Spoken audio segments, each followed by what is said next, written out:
ظہیر خان نے ٹیبل پر دھرا ان کا ہاتھ اپنے مضبوط ہاتھوں میں لے کر دبایا تھا۔ تو اب آپ کا کیا فیصلہ ہے؟ لالا خان نے سوالیہ نظروں سے ان سے پوچھا۔ تم کیا کہتے ہو؟ انہوں نے کہتے ہوئے ان تینوں کی جانب دیکھا۔ ہم؟ وہ تینوں بیک وقت بولے۔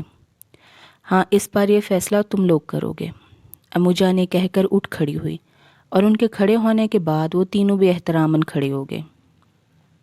کل کا وقت ہے تم لوگوں کے پاس، سوچ لینا، وہ اٹل انداز میں کہتی اپنے کمرے کی جانب بڑھ گئی، جبکہ وہ تینوں ایک دوسرے کی جانب دیکھتے رہ گئے۔ تائی جان کیا بات ہوگی؟ وہ دونوں اس وقت تائی پشمینہ کے کمرے میں موجود تھے، جہاں گل چچی گل بخت اور چچی سمرا بھی موجود تھیں۔ ہمیں کیا معلوم، امو جان ہم سے ذکر کرتی ہیں کیا؟ انہوں نے سوالیہ انداز میں جواب دیا۔ کوئی ضروری بات ہی ہوگی، گلناز نے اپنی رائے دی، اور اس کی رائے پر پری نے اپنا سر پیٹ لیا۔ احمقوں کی ملکہ، ظاہر ہے کہ کوئی ضروری بات ہی ہوگی نا، مگر میں یہ پوچھ رہی ہوں کہ بات کیا ہے؟ تو امو جان سے پوچھو، گلناز بی بی نے ایک اور عقل مندانہ مشورہ دیا، اور پریشے اسے خونخوار نظروں سے دیکھ رہی تھی۔ ارے پریشے، کیوں اس معصوم کو ڈانٹ رہی ہو؟ سمرا چچی نے مسکراتے ہوئے گلناز کا دفاع کیا تھا۔ معصوم؟ اس جیسے چند اور معصوم پیدا ہو جائے نا تو پوری دنیا ہی بدل جائے گی، پریشے نے اسے دیکھتے ہوئے تنزیہ کہا تھا، جبکہ وہ اس کے غصے اور جھنجھلاہٹ پر سر جھکا کر مسکرا رہی تھی۔ ہماری گل جیسی تو پورے خاندان میں کوئی نہیں ہے، پشمینہ تائی نے محبت بھرے انداز میں کہا تھا۔ جی، یہ نادر نمونہ صرف ہمارے پاس ہی ہے، پری کے تاؤ کھاتے لہجے پر وہ چاروں بے اختیار مسکرا دی تھی۔ گڈ مارننگ ڈیڈ، وہ ہنستا مسکراتا حشاش بشاش سا سیڑھیاں اترتے ہوئے دور سے بولا تھا۔ گڈ مارننگ مائی سن، وہ بھی مسکراتے ہوئے بولے۔ آج اتنی جلدی اٹھ کے، خیریت تو ہے نا؟ انہوں نے جوس کا سپ لیتے ہوئے پوچھا تھا۔ جی ڈیڈ، آج ڈیوڈ کے ساتھ اسکاٹ لینڈ جانا ہے نا؟ اس نے فرائی انڈے کا پیس منہ میں رکھتے ہوئے کہا تھا۔ سب ٹھیک ہے نا؟ جی ڈیڈ، سب کچھ ٹھیک ہے، سائٹ ایریا کی طرف چکر لگانا ہے نا، وہ بولا۔ انہوں نے انکار بھرا۔ حیدر، تمہاری پاکستان کی فلائٹ کب کی ہے؟ یہ پوچھتے پتہ نہیں کیوں ان کے دل کو کچھ ہوا تھا، ایک انجانی سی چبھن انہیں اپنے دل میں گرتی ہوئی محسوس ہوئی تھی۔ ڈیڈ، نیکسٹ سنڈے کی ہے، وہ ان کی جانب دیکھتے ہوئے گویا ہوا۔ وہ جانتا تھا کہ اس کا باپ بار بار اسے یاد دہانی کیوں کروا رہا ہے۔ یہ ایسا ٹاپک تھا جو وہ ہر روز صبح اس سے ڈسکس کرتے تھے، جس کا وہ انہیں اپنی جانب سے تسلی بخش جواب دیتا تھا، لیکن اگلی صبح پھر وہی سوال اسے تیار ملتا، اور وہ اپنے باپ کی ذہنی کیفیت کے بارے میں بہت اچھی طرح آگاہ تھا۔ اس کے باپ کے ذہن میں جو ایک خلش کا کانٹا تھا، اب اسے نکالنا تھا، اور پاکستان جانا بھی اس کے مقصد کی اصل کامیابی تھی۔ ڈیوڈ اور وہ آکسفورڈ یونیورسٹی کی لائبریری میں بیٹھے نوٹس بنا رہے تھے جب نیہا اور جولی انہیں ڈھونڈتی ہوئی یہاں آئی تھیں۔ پوری یونیورسٹی میں تم لوگوں کو ڈھونڈتی پھر رہی ہوں، نیہا آتے حسب معمول بآواز بلند شروع ہو گئی تھی۔ کیوں، خیریت تو ہے نا جو ہمیں ڈھونڈ رہی تھی؟ ویسے تم یوں ڈھونڈتی ہو تو پھر خیریت تو نہیں ہوتی، ڈیوڈ نے شرارت سے کہتے ہوئے نیہا کو چھیڑا تھا۔ حیدر بھی اس کی شرارت خیز مسکراہٹ دیکھ کر ہنس پڑا تھا۔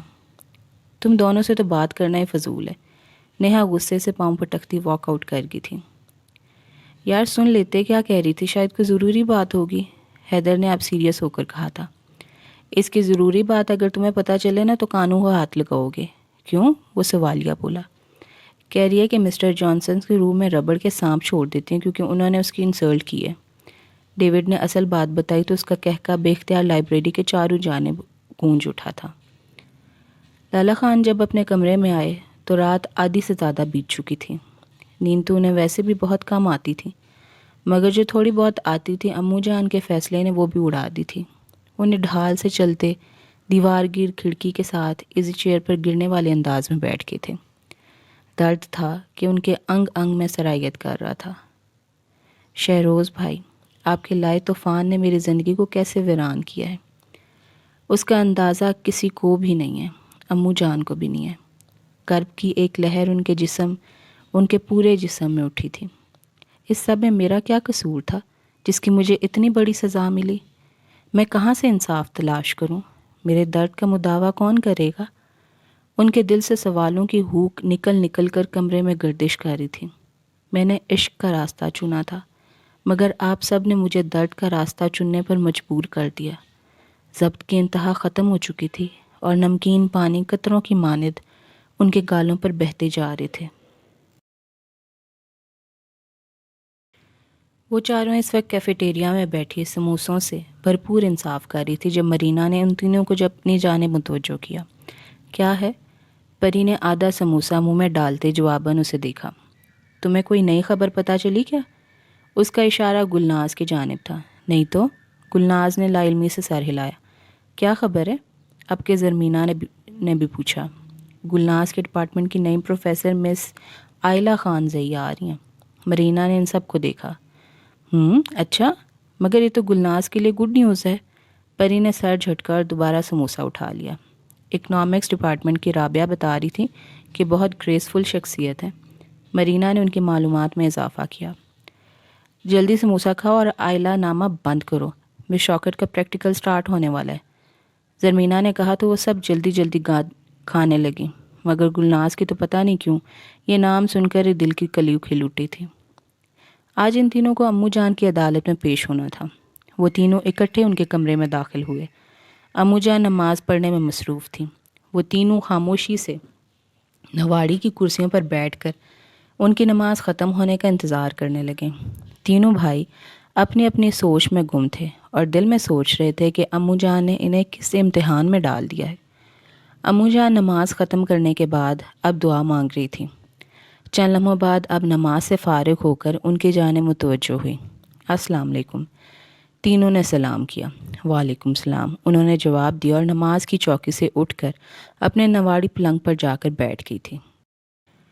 ہاں تو پھر تم تینوں کا کیا فیصلہ ہے؟ انہوں نے اپنا دوپٹہ درست کرتے ہوئے پوچھا تھا۔ امو جان گستاخی معاف کیجیے گا، ہماری زندگی کے تمام فیصلے آپ کرتی ہیں، جن کا حق بھی ہم نے آپ کو دے دیا ہے، پھر آپ یہ فیصلہ ہمیں کرنے کو کیوں کہہ رہی ہیں؟ ظہیر خان آج پہلی مرتبہ ان کے سامنے کھل کر بولے تھے۔ تم نے وہ کہاوت سنی ہوگی کہ اصل سے سود پیارا ہوتا ہے، اور ہم بھی اس کہاوت کی مثال بن گئے ہیں۔ میں زری گل جمال جس نے عہد کیا تھا کہ شہروز کی زندگی بھر شکل نہیں دیکھوں گی، آج ہار گئی ہوں۔ یہ کہتے ان کے لہجے کا دبدبہ کہیں دور جا سویا تھا۔ اس وقت وہ مکمل ماں کے روپ میں لوٹ آئی تھی، اس ماں کے روپ میں کہ جس کے لیے سب کچھ اس کی اولاد ہوتی ہے۔ جرم شہروز نے کیا ہے، اس کی اولاد نے نہیں کیا کہ میں شہروز کے کیے کی سزا اس کی بیٹی کو دوں۔ انہوں نے لمحے بھر توفق کیا اور دوبارہ گویا ہوئی۔ اور رہی بات تم لوگوں کو فیصلہ کرنے کی، کیوں کہا تو یہ بات ہے کہ اب یہ گھر تم لوگوں کا ہے، اس پر شہروز یا اس کے بیٹے کا کوئی حق نہیں ہے۔ اگر تم چاہو تو انکار بھی کر سکتے ہو، مجھے کوئی مسئلہ نہیں ہے، کیونکہ ساری زندگی تم میری جائز ناجائز مانتے آئے ہو، اس پر میں تمہاری مانوں گی۔ امو جان تفصیلاً بات کر کے خاموش ہو گئی تھیں۔ اب ان کی نگاہیں ان تینوں پر تھیں جیسے ان کے فیصلے کی منتظر ہوں۔ ہمیں کوئی اعتراض نہیں امو جان، سب سے پہلے لالا خان بولے تھے۔ وہ ہمارا خون ہے اور ہم اتنے کم ظرف نہیں ہیں کہ اپنے خون کو رد کریں۔ یہ مہروز خان تھے۔ یہ ٹھیک کہہ رہے ہیں امو جان، شہروز چاہے جیسا بھی ہے تو ہمارا بھائی، جو اس نے کیا وہ اس کے اعمال۔ ظہیر خان بھی اپنی کہہ کر خاموش ہو گئے۔ 20 سال کے بعد امو جان کی خشک ہوتی آنکھوں سے چند بار آنسو بہہ نکلے تھے۔ ان کے سرد میری کا خول آہستہ آہستہ ٹوٹتا جا رہا تھا۔ تو تم ہمیشہ کے لیے پاکستان جا رہے ہو؟ وہ چاروں اپنے مخصوص جگہ یعنی لائبریری میں بیٹھے ہوئے تھے۔ جب حیدر کی بات پر نیہا نے بے ساختہ خیال ظاہر کیا تھا۔ نہیں، ہمیشہ کے لیے تو نہیں، مگر یہ بھی نہیں جانتا کہ کتنے ٹائم کے لیے، وہ جواباً بولا تھا۔ تم نے ویسے ٹھیک فیصلہ کیا پاکستان جانے کا، شاید اس طرح انکل کی لائف سیٹ ہو جائے۔ جولی نے بھی اس کے پاکستان جانے پر اسے اپریشیٹ کیا تھا، کیونکہ وہ حیدر کے اس اقدام سے بہت خوش تھی۔ ہاں یار، جولی ٹھیک کہہ رہی ہے، انکل کو اب اپنوں کی ضرورت ہے۔ اب یہ سو کالڈ خاندانی نفرتیں ختم ہو جانی چاہیے۔ ڈیوڈ نے بھی اس کا حوصلہ بڑھایا تھا۔ میں تمہارے پاکستان جانے کے حق میں ذرا بھی نہیں ہوں، کیونکہ میں ایک اچھا دوست کھونا نہیں چاہتی، مگر انکل کی حالت دیکھ کر یہ کروا گھونٹ پینے کو تیار ہوں۔ نیہا نے اپنے ازلی منہ پھٹ انداز میں اس سے کہا تھا۔ وہ اپنے ان تینوں دوستوں کی بے لوث محبتوں پر اپنے اللہ کا شکر ادا کر رہا تھا کہ آج کے دور میں جب مخلص دوست ملنا ناپید ہو گئے، اس کو اتنے اچھے دوست ملے تھے۔ نیہا، میرے جانے کے بعد تم کسی ٹیچر کے ساتھ کوئی شرارت نہیں کرو گی، وعدہ کرو۔ حیدر نے اسے سمجھایا تھا جبکہ جولی اور ڈیوڈ مسکرانے لگے تھے۔ وہ لمبا سا ہوں کہہ کر سوچنے لگی اور پھر چند لمحوں بعد بولی، اچھا ٹھیک ہے، نہیں کروں گی، مگر ایک شرط ہے۔ اس نے بول کر ساتھ ہی شرط رکھ دی۔ کیسی شرط؟ حیدر ناسمجھی کے عالم میں پوچھا۔ پہلے وعدہ کرو، وہ بولی۔ حیدر مت کرنا یار، پہلے بات سن لو، کیونکہ اس کی شرطیں بہت ہی خطرناک ہوتی ہیں۔ ڈیوڈ نے اسے روکا تھا، جبکہ جولی اب بھی مسکرا رہی تھی۔ کچے ٹینڈے کے منہ والے، شکل اچھی نہ ہو نا تو بات اچھی کر لیا کرو، نیہا نے ایک زوردار دھکا اس کی کمر پر لگاتے ہوئے کہا تھا۔ وعدہ؟ حیدر نے ہاتھ آگے بڑھا دیا تھا۔ دیکھا، یہ ہوتا ہے اندھا اعتماد۔ نیہا جواباً فاتح نظروں سے ڈیوڈ کو چڑھا رہی تھی۔ اب بولو، کیا شرط ہے؟ یہ کہ تم اپنے ساتھ جب آؤ گے تو اپنے جیسے خوبصورت ہمارے لیے بھابھی لاؤ گے۔ نیہا نے شرط سنا دی تھی، جبکہ حیدر اس کے بچپنے پر مسکرا رہا تھا۔ دیکھا، میں نے کہا تھا نا کہ اس طرح اس کی شرطیں بہت ہی خطرناک ہوتی ہیں، سوچ لینا۔ ڈیوڈ مصنوعی گھبراہٹ سے بولا۔ جولی، اپنے اس کو سنبھال لو۔ نیہا نے اب ڈیوڈ کے کمزور پوائنٹ پر ہاتھ ڈالا تھا۔ میں کیا؟ جولی ایک دم اپنے گھسیٹے جانے پر ہڑبڑا گئی تھی۔ قسم سے 100 شیطانوں کو ڈالو نا تو ایک نیہا بنتی ہے۔ ڈیوڈ بے بس سا دانت کچکچا رہا تھا۔ تو بولو، کیا کہتے ہو؟ نیہا اب دوبارہ اس کی جانب آئی۔ ٹھیک ہے، منظور ہے، مگر اگر نہ ملی تو؟ حیدر نے زیر لب مسکراتے ہوئے پوچھا۔ تو پھر میں یہاں کسی تمہاری افریقن گدی سے شادی کرا دوں گی، نیہا نے دھمکی دی تھی، اور وہ اس کی دھمکی پر بے ساختہ مسکرا اٹھا تھا۔ امو جان کی سوات سے کچھ عزیز رشتہ دار عورتیں ملنے آئی ہوئی تھیں، اس لیے گلناز اور پری نے ان کے حکم پر یونیورسٹی سے چھٹی کر لی تھی، کیونکہ گھر میں صرف سمینہ تائی موجود تھی۔ گلبخش چچی اور سمرا چچی لالا خان کے ساتھ ڈاکٹر کی طرف گئی ہوئی تھی، اس لیے مہمانوں کی خاطر مدارت کا ملبہ ان دونوں پر آ گیا تھا۔ گلناز نے خاموشی سے اپنے حصے کے کام خوش اسلوبی سے نپٹائے، جبکہ پری برے برے منہ بناتی کام کر رہی تھی۔ پری، جلدی ہاتھ چلاؤ، کھانے کے ٹائم بہت تھوڑا رہ گیا ہے، سمینہ نے اس کی سست روی دیکھ کر اسے ٹوکا۔ کر تو رہی ہوں، اور کیسے کروں، وہ جواباً ناک چڑھاتے ہوئے بولے۔ گلناز، تم اب چائے کی ٹرے زنان خانے میں دے کر آؤ، سمینہ نے چائے کی ٹرے اسے تھماتے ہوئے کہا تھا۔ وہ دوپٹہ درست کرتی زنان خانے کی جانب بڑھ گئی۔ گلبخش تو تمہاری طرح بیوقوف نہیں ہے نا، اور اس کی بیٹی بھی ہے، تم لوگوں نے پرائے مال کو کیوں رکھا ہوا ہے؟ اس نے دروازے کی نوب پر ہاتھ رکھا ہی تھا کہ اندر بیٹھی کسی عورت کا یہ کہا گیا جملہ اس کی ہنسی کے پرخچے اڑا گیا تھا۔ وہ یکدم ہڑبڑا کر رہ گئی تھی، جس کے نتیجے میں گرم گرم چائے تھوڑی سی اس کے ہاتھ پر چھلک گئی تھی۔ اس کا وجود آندھیوں کی زد میں آ گیا تھا۔ کیا ہوا، یہاں کیوں کھڑی ہو؟ پری نے اسے دروازے پر کھڑا دیکھ کر پوچھا تھا۔ پری، یہ چائے تم اندر لے جاؤ، مجھے چکر آ رہے ہیں۔ اس نے چائے کی ٹرے اس کی جانب بڑھائی اور تیزی سے اپنے کمرے کی جانب بھاگی۔ ہیں، اسے کیا ہوا؟ پری نے سوچا، اور پھر اگلے ہی لمحے سر جھٹک کر اندر کی جانب بڑھ گئی۔ کمرے میں آتے اس کے اندر جوار بھاٹا پھر اٹھا۔ اس کی سسکیوں کی آوازیں پورے کمرے میں گونج رہی تھیں۔ تو کیا لالا خان میرے ابو نہیں ہیں؟ اس احساس نے اس کی جان نکال دی تھی۔ نہیں، یہ عورت جھوٹ بول رہی ہوگی یا کوئی اور بات ہوگی، ایسا ہو ہی نہیں سکتا۔ اگر ہم اس گھرانے کی بیٹیاں نہ ہوتے تو یہ لوگ ہمیں کیوں رکھتے؟ وہ اپنے آپ کو تسلی دلاسوں سے مطمئن کر رہی تھی، پھر بھی کچھ ایسا تھا کہ وہ اپنے آپ کو پوری طرح مطمئن نہیں کر پائی تھی۔ حیدر، تم نے شاپنگ کر لی ہے نا؟ تیاری مکمل ہے تمہاری؟ وہ اس وقت شہروز خان کے آفس میں بیٹھا ایک فائل دیکھ رہا تھا جب انہوں نے اس سے پوچھا تھا۔ اس نے چونکنے کے انداز میں سر اٹھایا۔ جی بابا، میری تیاری مکمل ہے۔ وہ سرسری سے جواب دے کر دوبارہ فائل میں گم ہو گیا تھا۔ میرا مطلب ہے امو جان کے لیے، گھر والوں کے لیے۔ چند لمحوں بعد وہ دوبارہ گویا ہوئے۔ حیدر ان کے اس انداز پر بہت مسکرایا، کیونکہ وہ جانتا تھا کہ وہ یہ سوال ضرور کریں گے۔ نو بابا، میں نے نہیں کی، دراصل مجھے ان لوگوں کی پسند اور ناپسند کے بارے میں کچھ پتہ ہی نہیں ہے، وہ جواباً بولا۔ لیکن مجھے سب پتہ ہے، وہ بے ساختہ بول اٹھے تھے۔ اس نے ان کی جانب دیکھا تو ایک دم سر جھکا گئے۔ تو بابا، آپ مجھے بتائیں، میں سب خرید لوں گا، اس نے بغیر کوئی تاثر دیے کہا تھا۔ امو جان کو کڑھائی والی چادریں بہت پسند ہیں، مہروز اور ظہیر کو عمدہ اور جدید قسم کے پینس بہت پسند ہیں، جبکہ لالا خان کو لالا خان کا ذکر کرتے ہوئے یکدم خاموش ہو گئے۔ اور لالا خان کو کیا پسند ہے؟ حیدر نے سوال کیا تو وہ چونکے۔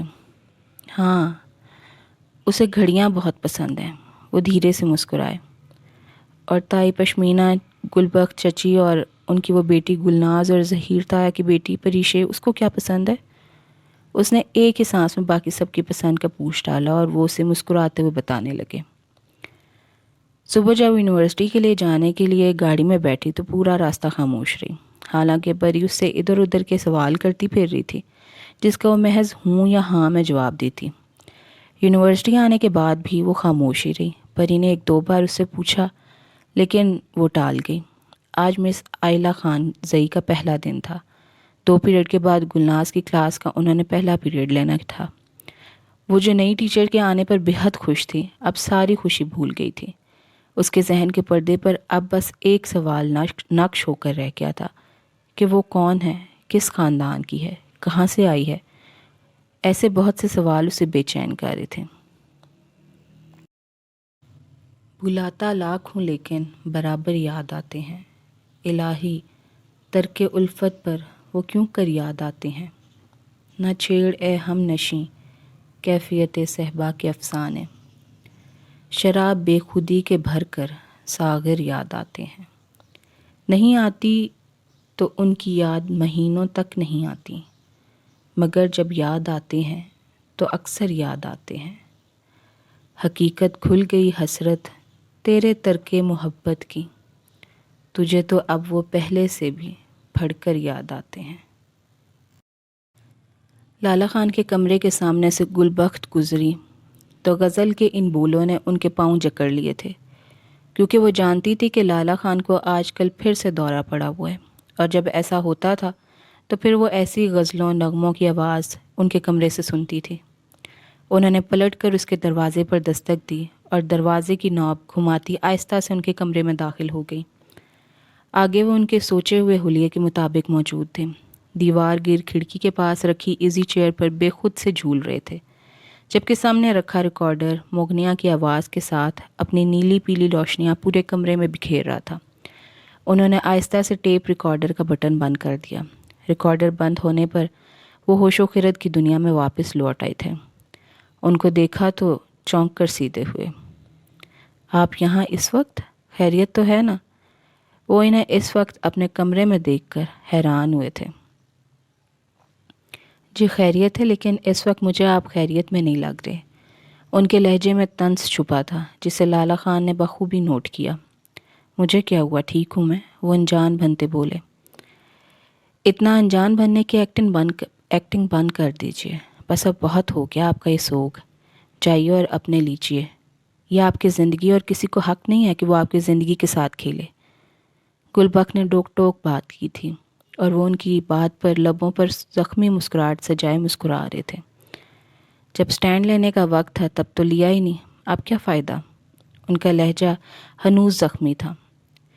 کسی سے محبت کا دعویٰ کر کے اسے سرے راہ چھوڑ دینا بہادری نہیں، بزدلی ہوتی ہے۔ انہوں نے ایک اور طنز کا تیر چھوڑا۔ ہاں میں بزدل ہوں، ایک گرا ہوا شخص ہوں، مجھے کسی سے محبت کرنے کا کوئی حق ہی نہیں ہے۔ وہ یکدم آپ سے باہر ہو گئے۔ شاذر ہوش میں آئے، یوں چیخنے چلانے سے مسئلے حل نہیں ہوں گے۔ گلبخت ان کی پھوپھی کی بیٹی تھی اور کسی زمانے میں ان کی دوستی بھی رہی تھی، اس لیے وہ ان سے بحث اور مباحثہ کر لیتی تھی، ورنہ اور کسی میں جرت نہیں تھی کہ وہ ان سے سوال جواب کرتا پھرے۔ اگر شہروز ڈالا کے ایک غلط قدم سے ایک گھر بکھرا تھا تو بعد میں آپ کی نادانیوں اور بیوقوفیوں نے اسے اور زیادہ بگاڑا۔ اگر انا کا رستہ چننے کے بجائے معافی کا رستہ چنتے تو یہ گھر کبھی نہ بکھرتا۔ اس گھر کو بکھیرنے میں صرف شہروز کا قصور نہیں ہے، آپ سب قصوروار ہیں۔ گلبخت زیادہ نہیں بولتی تھی، لیکن جب بولتی تھی تو پھر اگلے بندے کو کچھ کہنے کا موقع ہی نہیں دیتی تھی۔ آپ کب تک دوسروں کی زندگیوں کو سنوارتے اور اپنی زندگی کو بگاڑتے رہیں گے؟ انہوں نے اب کے نرم لہجے میں کہا تھا۔ میری زندگی تو کب کی بگڑ چکی ہے، جسے سنوارنے کا وقت بہت پیچھے چلا گیا، اب اتنا پیچھے کہ اب میں چاہوں بھی تو واپس نہیں لا سکتا ہوں، وہ کھوئے کھوئے لہجے میں بولے۔ آپ چاہیں تو واپس آ سکتا ہے، بس تھوڑے سے حوصلے اور استقامت کی ضرورت پڑتی ہے۔ گلبخت نے ان کا حوصلہ بڑھاتے ہوئے کہا۔ گلناز کہتی ہے اتنے دن ہو گئے اس سے ملاقات ہی نہیں ہوئی۔ انہوں نے دانستہ موضوع چینج کر ڈالا اور گلناز کی بابت پوچھنے لگے۔ ٹھیک ہے، اور مجھے لگتا ہے اسے حقیقت سے آشنا کر دینا چاہیے کیونکہ وہ باشعور ہو چکی ہے اور اسے اپنا اصل معلوم ہونا چاہیے، یہ اس کا حق بھی ہے۔ گلبخت جواباً بولی تھی، صحیح کہا۔ آپ نے امو جان سے اس حوالے سے بات کی؟ وہ پرسوچ انداز میں پوچھنے لگے۔ نہیں، ابھی تو نہیں کی، پر جلد کروں گی کیونکہ میں نہیں چاہتی کہ اسے یہ بات کسی اور کے منہ سے پتہ چلے، انہوں نے رسانیت سے کہا۔ 20 سال پہلے جو ہوا اس کے نشان مٹے نہیں، پر مدھم ضرور ہو گئے۔ وقت کی دھوپ اچھے برے واقعات جو رونما ہوتے ہیں انہیں اپنے اندر جذب کر لیتی ہے اور انسان کو آگے بڑھنے میں مدد دیتی ہے۔ گلبخت نے اپنا تجزیہ بیان کیا اور لالا خان ان کی بات پر محض سر ہلا کر رہ گئے۔ رات کافی ہوگی، اب چلتی ہوں، یہ کہہ کر دروازے کی جانب بڑھی اور اچانک رک گئی۔ میری بات پر غور ضرور کیجیے گا، یہ کہہ کر باہر نکل گئی، جبکہ لالا خان ہلتے پردے کو دیکھتے رہ گئے۔ آئلہ خانزئی یونیورسٹی کے پہلے دن ہی تمام لڑکیوں کی پسندیدہ بن گئی تھی۔ ان کی گریسفل شخصیت، نرم گفتاری، مدھم ٹھہرے لہجے نے ہر لڑکی کا دل مول لیا تھا۔ کلاس میں گلناز کا تعارف بھی ان سے ہوا تھا، مگر وہ اس واقعے کے زیر اثر تھی، اس لیے دوسری لڑکیوں کی طرح زیادہ چارم نہیں ہوئی تھیں۔ اس عورت کی باتیں مسلسل اس کے ذہن میں ہتھوڑے کی مانند برسی تھی اور بے کلی تھی کہ بڑھتی ہی جا رہی تھی۔ اس کا دل چاہ رہا تھا کہ وہ اڑ کر کسی ایسے شخص کے پاس پہنچ جائے جو اسے تمام حقیقت سے آگاہ کر دے اور کہہ دے کہ جو اس نے سنا ہے سب غلط ہے، جھوٹ ہے، وہ شازر خان کی ہی بیٹی ہے۔ بس کوئی اتنا کہہ دے اس کی تسلی ہو جائے گی، مگر وہ یہ نہیں جانتی تھی کہ حقیقت سے جتنا بھاگا جائے وہ اتنا ہی تعاقب کرتی ہے۔ کل اس کی پاکستان کی فلائٹ تھی اور اس خوشی میں شہروز خان نے اپنے گھر میں ایک چھوٹی سی پارٹی کا اہتمام کیا تھا، جس میں ان کے آفس کے کچھ کولیگز، چند دوست احباب شامل تھے، جبکہ حیدر کی طرف سے نیہا، جولی اور ڈیوڈ آئے تھے۔ وہ چاروں اس وقت الگ ٹیبل پر بیٹھے خوش گپیوں میں مصروف تھے۔ ہمارے پاس چند گھڑی بیٹھ جاؤ، اٹھتے پھر رہے ہو، نیہا نے حسب عادت شکوہ کیا۔ نیہا ڈیئر، اور مہمانوں کو بھی دیکھنا پڑتا ہے نا، وہ اس کے شکوے پر مسکراتے ہوئے بولا تھا۔ مس نیہا افندی کا دراصل یہ کہنا ہے کہ سب جائیں بھاڑ میں، صرف ہمیں پروٹوکول دیا جائے۔ کیوں بھائی؟ ڈیوڈ نے کہتے ہوئے نیہا کی جانب تائیدی نظروں سے دیکھا۔ یہ چیز ڈیوڈ، تم میری کمپنی میں رہتے ہوئے کتنے ذہین ہو گئے ہو نا، نیہا نے فخریہ کالر جھاڑی۔ ہاں یہ تو ہے۔ آل بوائز، اچھا سنیں بات، جانے سے پہلے میں چند باتیں ضرور کہنا چاہوں گا۔ حیدر نے ٹیبل بجا کر ان سب کو اپنی جانب متوجہ کیا۔ وہ تینوں سوالیہ نگاہوں سے اسے دیکھنے لگے۔ اپنے اسٹڈی پر پورا دھیان دینا، نوشی اور خاص طور پر نیہا، تم نئے آنے والے اسٹوڈنٹس کے ساتھ کسی قسم کا بھی مذاق نہیں کرو گے۔ ٹیچرز کو بھی مت تنگ کرنا، اچھی بچی بن کر رہو گی تو میں تمہارے بھابھی گفٹ کر دوں گا۔ آخر میں وہ شرارت سے مسکرایا تھا۔ اوہ واقعی؟ نیہا نے جواباً ہونٹ سکیرے۔ کیا ہوا؟ حیدر نے پوچھا۔ تمہاری باتوں پر عمل کرنا مشکل ہے، مگر بھابھی کے لیے کروا گھونٹ پینا منظور ہے، وہ برے برے منہ بناتے ہوئے بولی۔ تھینکس، وہ ہنس دیا۔ تمہیں کیا ہوا ہے گلناز؟ وہ گھر کی پچھلی جانب بنے باغ میں جھولے پر بیٹھی اپنے خیالوں میں گم تھی جب پریشے اس کے سر پر آ کر کھڑی ہو کے بولی تھی۔ مجھے کیا ہوا؟ انداز ہنوز گم تھا۔ واہ جی واہ، تمہاری مشکوک سرگرمیاں، کھویا کھویا انداز، کیا ہو گیا تمہیں؟ اگر کوئی مسئلہ ہے تو بولو، پریشے اب کچھ نرم انداز میں بولی۔ جب کوئی مسئلہ ہی نہیں ہے تو کیا بتاؤں؟ وہ جھنجھلا اٹھی۔ ٹھیک ہے، تمہاری مرضی، پریشے کہہ کر فوراً اندر کی جانب بڑھ گئی۔ گلناز جانتی تھی کہ وہ ناراض ہو گئی ہے، مگر وہ یہ بات اسے کیسے بتاتی جو وہ خود سے کرنے سے ڈرتی تھی۔ مجھے امی سے اب ضرور بات کرنا ہوگی۔ اچانک اسے کچھ خیال آیا اور تیزی سے گلبخت کے کمرے کی جانب بڑھ گئی۔ شہروز اور حیدر جب تمام مہمانوں کو الوداع کہہ کر چھوڑ آئے تو رات کے 11 بج رہے تھے۔ حیدر اب تم آرام کرو، صبح تمہیں جلدی جانا ہے، انہوں نے اس کا شانہ تھپکتے ہوئے کہا تھا۔ نہیں ڈیڈ، آج آپ اور میں باتیں کریں گے۔ وہ انہیں بازو سے تھام کر ڈائننگ روم میں لے آیا تھا۔ کیا باتیں کرنی ہیں؟ وہ اس کے بالوں کو سہلاتے ہوئے بولے۔ مجھے ایک مرتبہ پھر سے وہ سب کچھ سننا ہے۔ وہ ان کی ٹانگوں پر سر رکھ کر لیٹ گیا تھا۔ اس میں اذیت کے سوا کچھ بھی نہیں ہے۔ وہ افسردہ ہو گئے۔ وہ خاموشی سے ان کے چہرے کی جانب دیکھنے لگا۔ وہ اپنی عمر سے زائد بوڑھے لگنے لگے تھے۔ ان کے چہرے پر ایک مستقل کرب ٹھہرا ہوا تھا۔ کیا دیکھ رہے ہو ایسے؟ انہوں نے اسے اپنی جانب دیکھتا پا کر پوچھا۔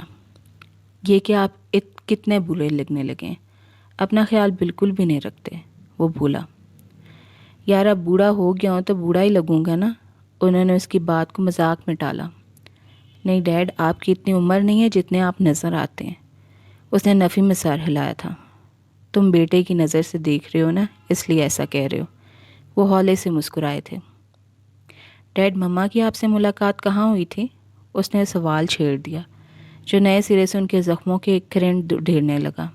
پشیمانی اور ندامت انہیں نئے سرے سے اپنے لپیٹ میں لینے لگی۔ تمہیں ایک بات کہوں گا یا نصیحت، جو بھی کہہ لو۔ جب انسان جوان ہوتا ہے نا تو اسے اپنے آپ پر بڑا زوم ہوتا ہے کہ وہ اپنے بلبوتے پر جو چاہے کر سکتا ہے، رشتوں کے بغیر، ان کے سہارے کے بغیر زندگی گزار سکتا ہے، کیونکہ اسے اپنی جوانی کا بہت غرور ہوتا ہے۔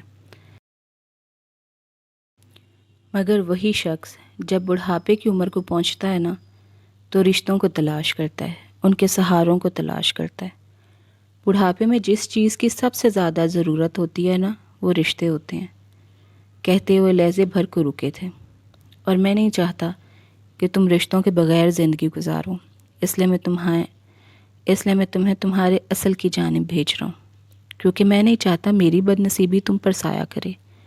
ان کی آنکھوں میں آنسوں کے ننھے ننھے قطرے نظر آنے لگے۔ بابا، میں نے آپ سے وعدہ کیا ہے نا کہ میں آپ کو اپنے خاندان سے ضرور ملواؤں گا، یہ کہتے ہوئے یکدم اٹھ بیٹھا۔ ہاں، میں شدت سے اس دن کا انتظار کر رہا ہوں، وہ آنکھوں میں آنسوں کی نمی لیے مسکرائے تھے۔ بس آپ دعا کیجیے گا، وہ بے اختیار ان کے سینے سے لگ گیا تھا۔ میری دعائیں ہر پل تمہارے ساتھ ہیں، اللہ تمہیں تمہارے مقصد میں کامیاب کرے۔ انہوں نے اس کا ماتھا چومتے ہوئے دل سے دعا دی تھی۔ بابا، میں آپ کو اور یہ تنہائی کاٹنے نہیں دوں گا، یہ میرا وعدہ ہے آپ سے، اس نے دل میں پکا عہد کیا تھا۔ کیوں اب تک اس بے وفا کی آس پر بیٹھی ہو؟ برس بھیگ کے اس نے پلٹ کر خبر تک نہیں لی۔ مگر تم اب بھی اس کے انتظار میں ہو، کیوں اپنی زندگی اجاڑی ہو؟ زہرا نے اسے آج پھر سمجھایا تھا۔ اس کا اب معمول بن چکا تھا، وہ جب بھی اس کی طرف آتی اس موضوع کو ضرور گوش گزار کرتی اور پھر اسے ایک لمبا سا اچھی زندگی گزارنے کا لیکچر دیتی۔ وہ اس کی باتیں آرام سے سن لیتی تھی، مگر ماننے میں اس کا اختیار نہ تھا۔ جیسے زہرا کو اسے سمجھانا زہرا کے اختیار میں نہیں تھا، ایسے اسے بھی اختیار نہیں تھا۔ دونوں اپنی اپنی جگہ بے بس تھیں۔ آس تو محبت کی سب سے پہلی کڑی ہوتی ہے نا، اگر محبوب کی آس ہی ختم ہو جائے تو پھر محبت ہی ختم ہو جاتی ہے۔ محبت کو زندہ رکھنے کے لیے آس ضروری ہوتی ہے، اس نے بہت ٹھہرے ہوئے لہجے میں اسے جواب دیا تھا، اور وہ اس کے فلسفے پر اور چڑھ گئی تھی۔ پوری زندگی اس فلسفے پر عمل کرتی رہنا مگر حاصل کچھ نہ ہوگا۔ جس کی آس لگائے بیٹھی ہو نا، وہ اپنی زندگی عیش سے گزار رہا ہوگا، اسے تمہارا خیال تک بھی نہیں ہوگا۔ زہرا کو بے حد تاؤ آ گیا تھا۔ میں جانتی ہوں ایسا کچھ بھی نہیں ہوگا، اس کی محبت اتنی کمزور نہیں تھی زہرا، وہ پورے یقین لہجے میں بولی تھی۔ کمزور تھی تب بھی تو تمہیں بیچ منجدار میں چھوڑ کر چلا گیا۔ اب کیوں خاموش ہو گئی تھی؟ شاید اس بات کا جواب اس کے پاس تھا ہی نہیں۔ وہ گلبخت کو ڈھونڈتی ان کے کمرے میں آئی تو وہاں موجود نہیں تھی۔ اب وہ اس خیال کے تحت کہ کچن میں ہوں گی، شاید وہاں موجود ہوں گی، مگر وہ وہاں بھی نہیں تھی۔ کچن میں سمرا چچی مہروز خان کے لیے قہوہ بنا رہی تھی۔ سمرا چچی، امی کہاں ہیں؟ آپ نے دیکھا ہے انہیں کیا؟ اس نے دروازے میں کھڑے ہو کر ان سے پوچھا۔ وہ اس کے پکارنے پر پلٹی۔ ہاں، وہ امو جان کے کمرے میں ہیں، سمرا چچی نے بتایا تو فوراً امو جان کے کمرے کی طرف چل دی۔ عام حالات ہوتے تو امو جان کے کمرے کی جانے میں جاتے ہوئے 100 مرتبہ سوچتی۔ اسے شروع سے امو جان کی شخصیت سے خوف آتا تھا، حالانکہ امو جان اس سے کبھی بھی سخت طریقے سے پیش نہیں آئی تھی، مگر ان کی شخصیت کو لے کر اس کے اندر خوف بیٹھ گیا تھا۔ پریشے کا بھی یہی حال تھا، مگر وہ امو جان کے سامنے بات کر لیتی تھی، جبکہ اس کی تو امو جان کو دیکھتے ہی گگی بن جاتی تھی، اور آج اس واقعے کی اتنے زیر اثر تھی کہ امو جان کا ڈر خوف بھی کہیں دور جا سویا تھا۔ امو جان کے دروازے کے سامنے پہنچ کر اس نے ہولر سے دستک دی۔ آ جاؤ۔ دستک کے چند منٹ بعد امو جان کی آواز گونجی تو نواب گھماتی آہستہ سے اندر داخل ہو گئی۔ کمرے میں آگے گلبخت اور لالا خان موجود تھے۔ لالا خان کو دیکھ کر وہ یکدم جھجکی تھی، لیکن پھر فوراً سنبھل گئی۔ السلام علیکم، اس نے فوراً سلام کیا۔ وعلیکم السلام گلناز بیٹی، کہاں ہوتی ہیں آپ؟ لالا خان نے شفقت بھرے انداز میں اس سے پوچھا تھا، پر وہ لفظ بیٹی کی بازگشت میں گم ہو گئی تھی۔ امو جان، میں آپ سے کچھ پوچھنے آئی ہوں۔ لالا خان کے سوال کا جواب اس نے دینا گوارا نہیں سمجھا تھا اور امو جان سے مخاطب ہوئی۔ گلبخت اس کے تیور دیکھ کر ٹھٹک گئی تھی، جبکہ لالا خان بھی اس کے لاتعلق انداز پر چونک گئے تھے۔ ہاں پوچھو، امو جان نے سر ہلایا۔ کیا لالا خان میرے اصل باپ ہیں؟ اس کا جملہ ان تینوں نفوس پر بجلی بن کر گر رہا تھا، جبکہ لالا خان تو یہ سن کر حیرت کے مارے گونگ رہ گئے تھے۔ گلناز ہوش میں تو ہو؟ گلبخت نے فوراً سخت لہجے میں ٹوکا، لیکن وہ انسنی کر گئی۔ امو جان مجھے جواب دیجیے، اس بار اس نے دوبارہ پوچھا۔ گلناز، تم حد سے بڑھ رہی ہو۔ تمہیں یہ کس نے حق دیا ہے کہ تم ہم سے یہ سوال کرو؟ امو جان، جو چند منٹ لگے تھے جن کو سنبھلنے میں، وہ دوبارہ بولی۔ گستاخی معاف کیجیے گا امو جان، مگر ہر انسان کو اس کی اصل شناخت جاننے کا حق ہوتا ہے، اور کوئی بھی اس سے یہ حق نہیں چھین سکتا۔ اس نے کہتے ہوئے لالا خان کی جانب زخمی نگاہوں سے دیکھا تھا۔ لالا خان سر جھکائے رہ گئے تھے۔ ہاں صحیح کہا تم نے، ہر انسان کو اس کا اصل جاننے کا حق ہوتا ہے، مگر تم مجھے یہ بتاؤ، تمہیں کس بات سے لگا کہ لالا خان تمہارا باپ نہیں ہے؟ کیا اس نے تمہیں سگی بیٹی کی طرح نہیں پالا؟ کیا تمہاری فرمائشیں پوری نہیں کی؟ کس فرض سے اس نے کوتاہی کی کہ تم آج ہم سے یہ پوچھنے کھڑی ہوگی ہو کہ لالا خان تمہارا باپ ہے یا نہیں؟ صرف باپ ہونا ضروری نہیں ہوتا، اچھا باپ ہونا ضروری ہوتا ہے، جو اپنے بچوں کی اچھی تربیت کر سکے، انہیں معاشرے میں ایک اچھا مقام دلوا سکے۔ ہاں، شازر تمہارا سگا باپ نہیں ہے، مگر اس نے سگے باپ سے بڑھ کر تمہیں چاہا ہے، تمہارا خیال رکھا ہے۔ کیا تم اس بات سے بھی انکار کرتی ہو؟ امو جان نے لہجے بھر رک کر سوالیہ نظروں سے اس کی جانب دیکھا۔ وہ سر جھکائے کھڑی رہی۔ معاشرے میں ارد گرد نظر دوڑاؤ، کتنے ایسے بچے ملیں گے جن کے سگے باپ سوتیلوں سے بڑھ کر ان سے پیار کرتے ہوں گے، ان کی جائز خواہشوں کا گلا گھونٹتے ہوں گے؟ ہاں، پر ان میں یہ خوبی ہوتی ہے کہ وہ سگے ہوتے ہیں۔ رشتے اور رشتوں کو برتنا بعد میں آتا ہے، سب سے پہلے انسان کا اچھا ہونا ضروری ہوتا ہے کہ وہ سگے اور غیر رشتوں کو بھی ایک طرح سے نبھا سکے۔ اپنوں کی طرح تو ہر کوئی قربانی دے لیتا ہے، مگر اصل مزہ تو تب ہے نا جب غیروں کے لیے بھی قربانی دی جائے۔ امو جان یہ کہہ کر خاموش ہو گئی۔ پورے کمرے میں 4 نفوس کے موجود ہونے کے باوجود ایسا سناٹا طاری تھا کہ سوئی گرنے کی بھی آواز واضح سنائی دے سکے۔ گلناز ابھی تک سر جھکائے کھڑی تھی، ایسا محسوس ہوتا تھا جیسے اب کبھی بھی وہ اپنی جگہ سے ہل ہی نہیں سکے گی۔ وہ سب اس وقت ہیتھرو ایئرپورٹ کے وسیع لاؤنج میں موجود تھے۔ حیدر کی فلائٹ کا ٹائم ہونے والا تھا، اس لیے وہ سب فردن فردن اسے گلے مل رہے تھے۔ ڈیوڈ، مائیکل، ٹونی، اسلم جو اس کے یونی فیلو تھے، وہ آج اسے الوداع کرنے آئے تھے۔ ان سب سے مل کر وہ نیہا اور جولی کی جانب آیا۔ جولی، اس نیہا کا خیال رکھنا، کیونکہ میرے گروپ میں صرف ایک تم ہی سمجھدار ہو۔ حیدر نے جولی سے ہاتھ ملاتے ہوئے کہا تھا۔ تم بے فکر ہو جاؤ حیدر، میں اس کا پورا خیال رکھوں گی۔ جولی جانتی تھی کہ حیدر نیہا سے چھوٹی بہنوں کی طرح پیار کرتا ہے، بلکہ وہ اپنے گروپ کے سب دوستوں سے ہی پیار کرتا تھا۔ حیدر شہروز محبت کی مٹی سے گوندا ہوا تھا، اس لیے ہر طرف محبت ہی بانٹتا تھا۔ اسے اپنے سے منسلک ہر رشتہ عزیز تھا، جسے نبھانے کی وہ اپنی طرف سے پوری کوشش کرتا تھا۔ وہ سب کے لیے محبت کی اعلیٰ مثال تھا۔ جاؤ حیدر، تم جس مقصد کے لیے جا رہے ہو، اللہ تمہیں اس میں کامیاب کرے۔ ایک بہن کی دعا ہے۔ نیہا نے بھی ہاتھ میں لاتے ہوئے اسے دل سے دعا دی تھی۔ وہ تشکر سے مسکرا دیا۔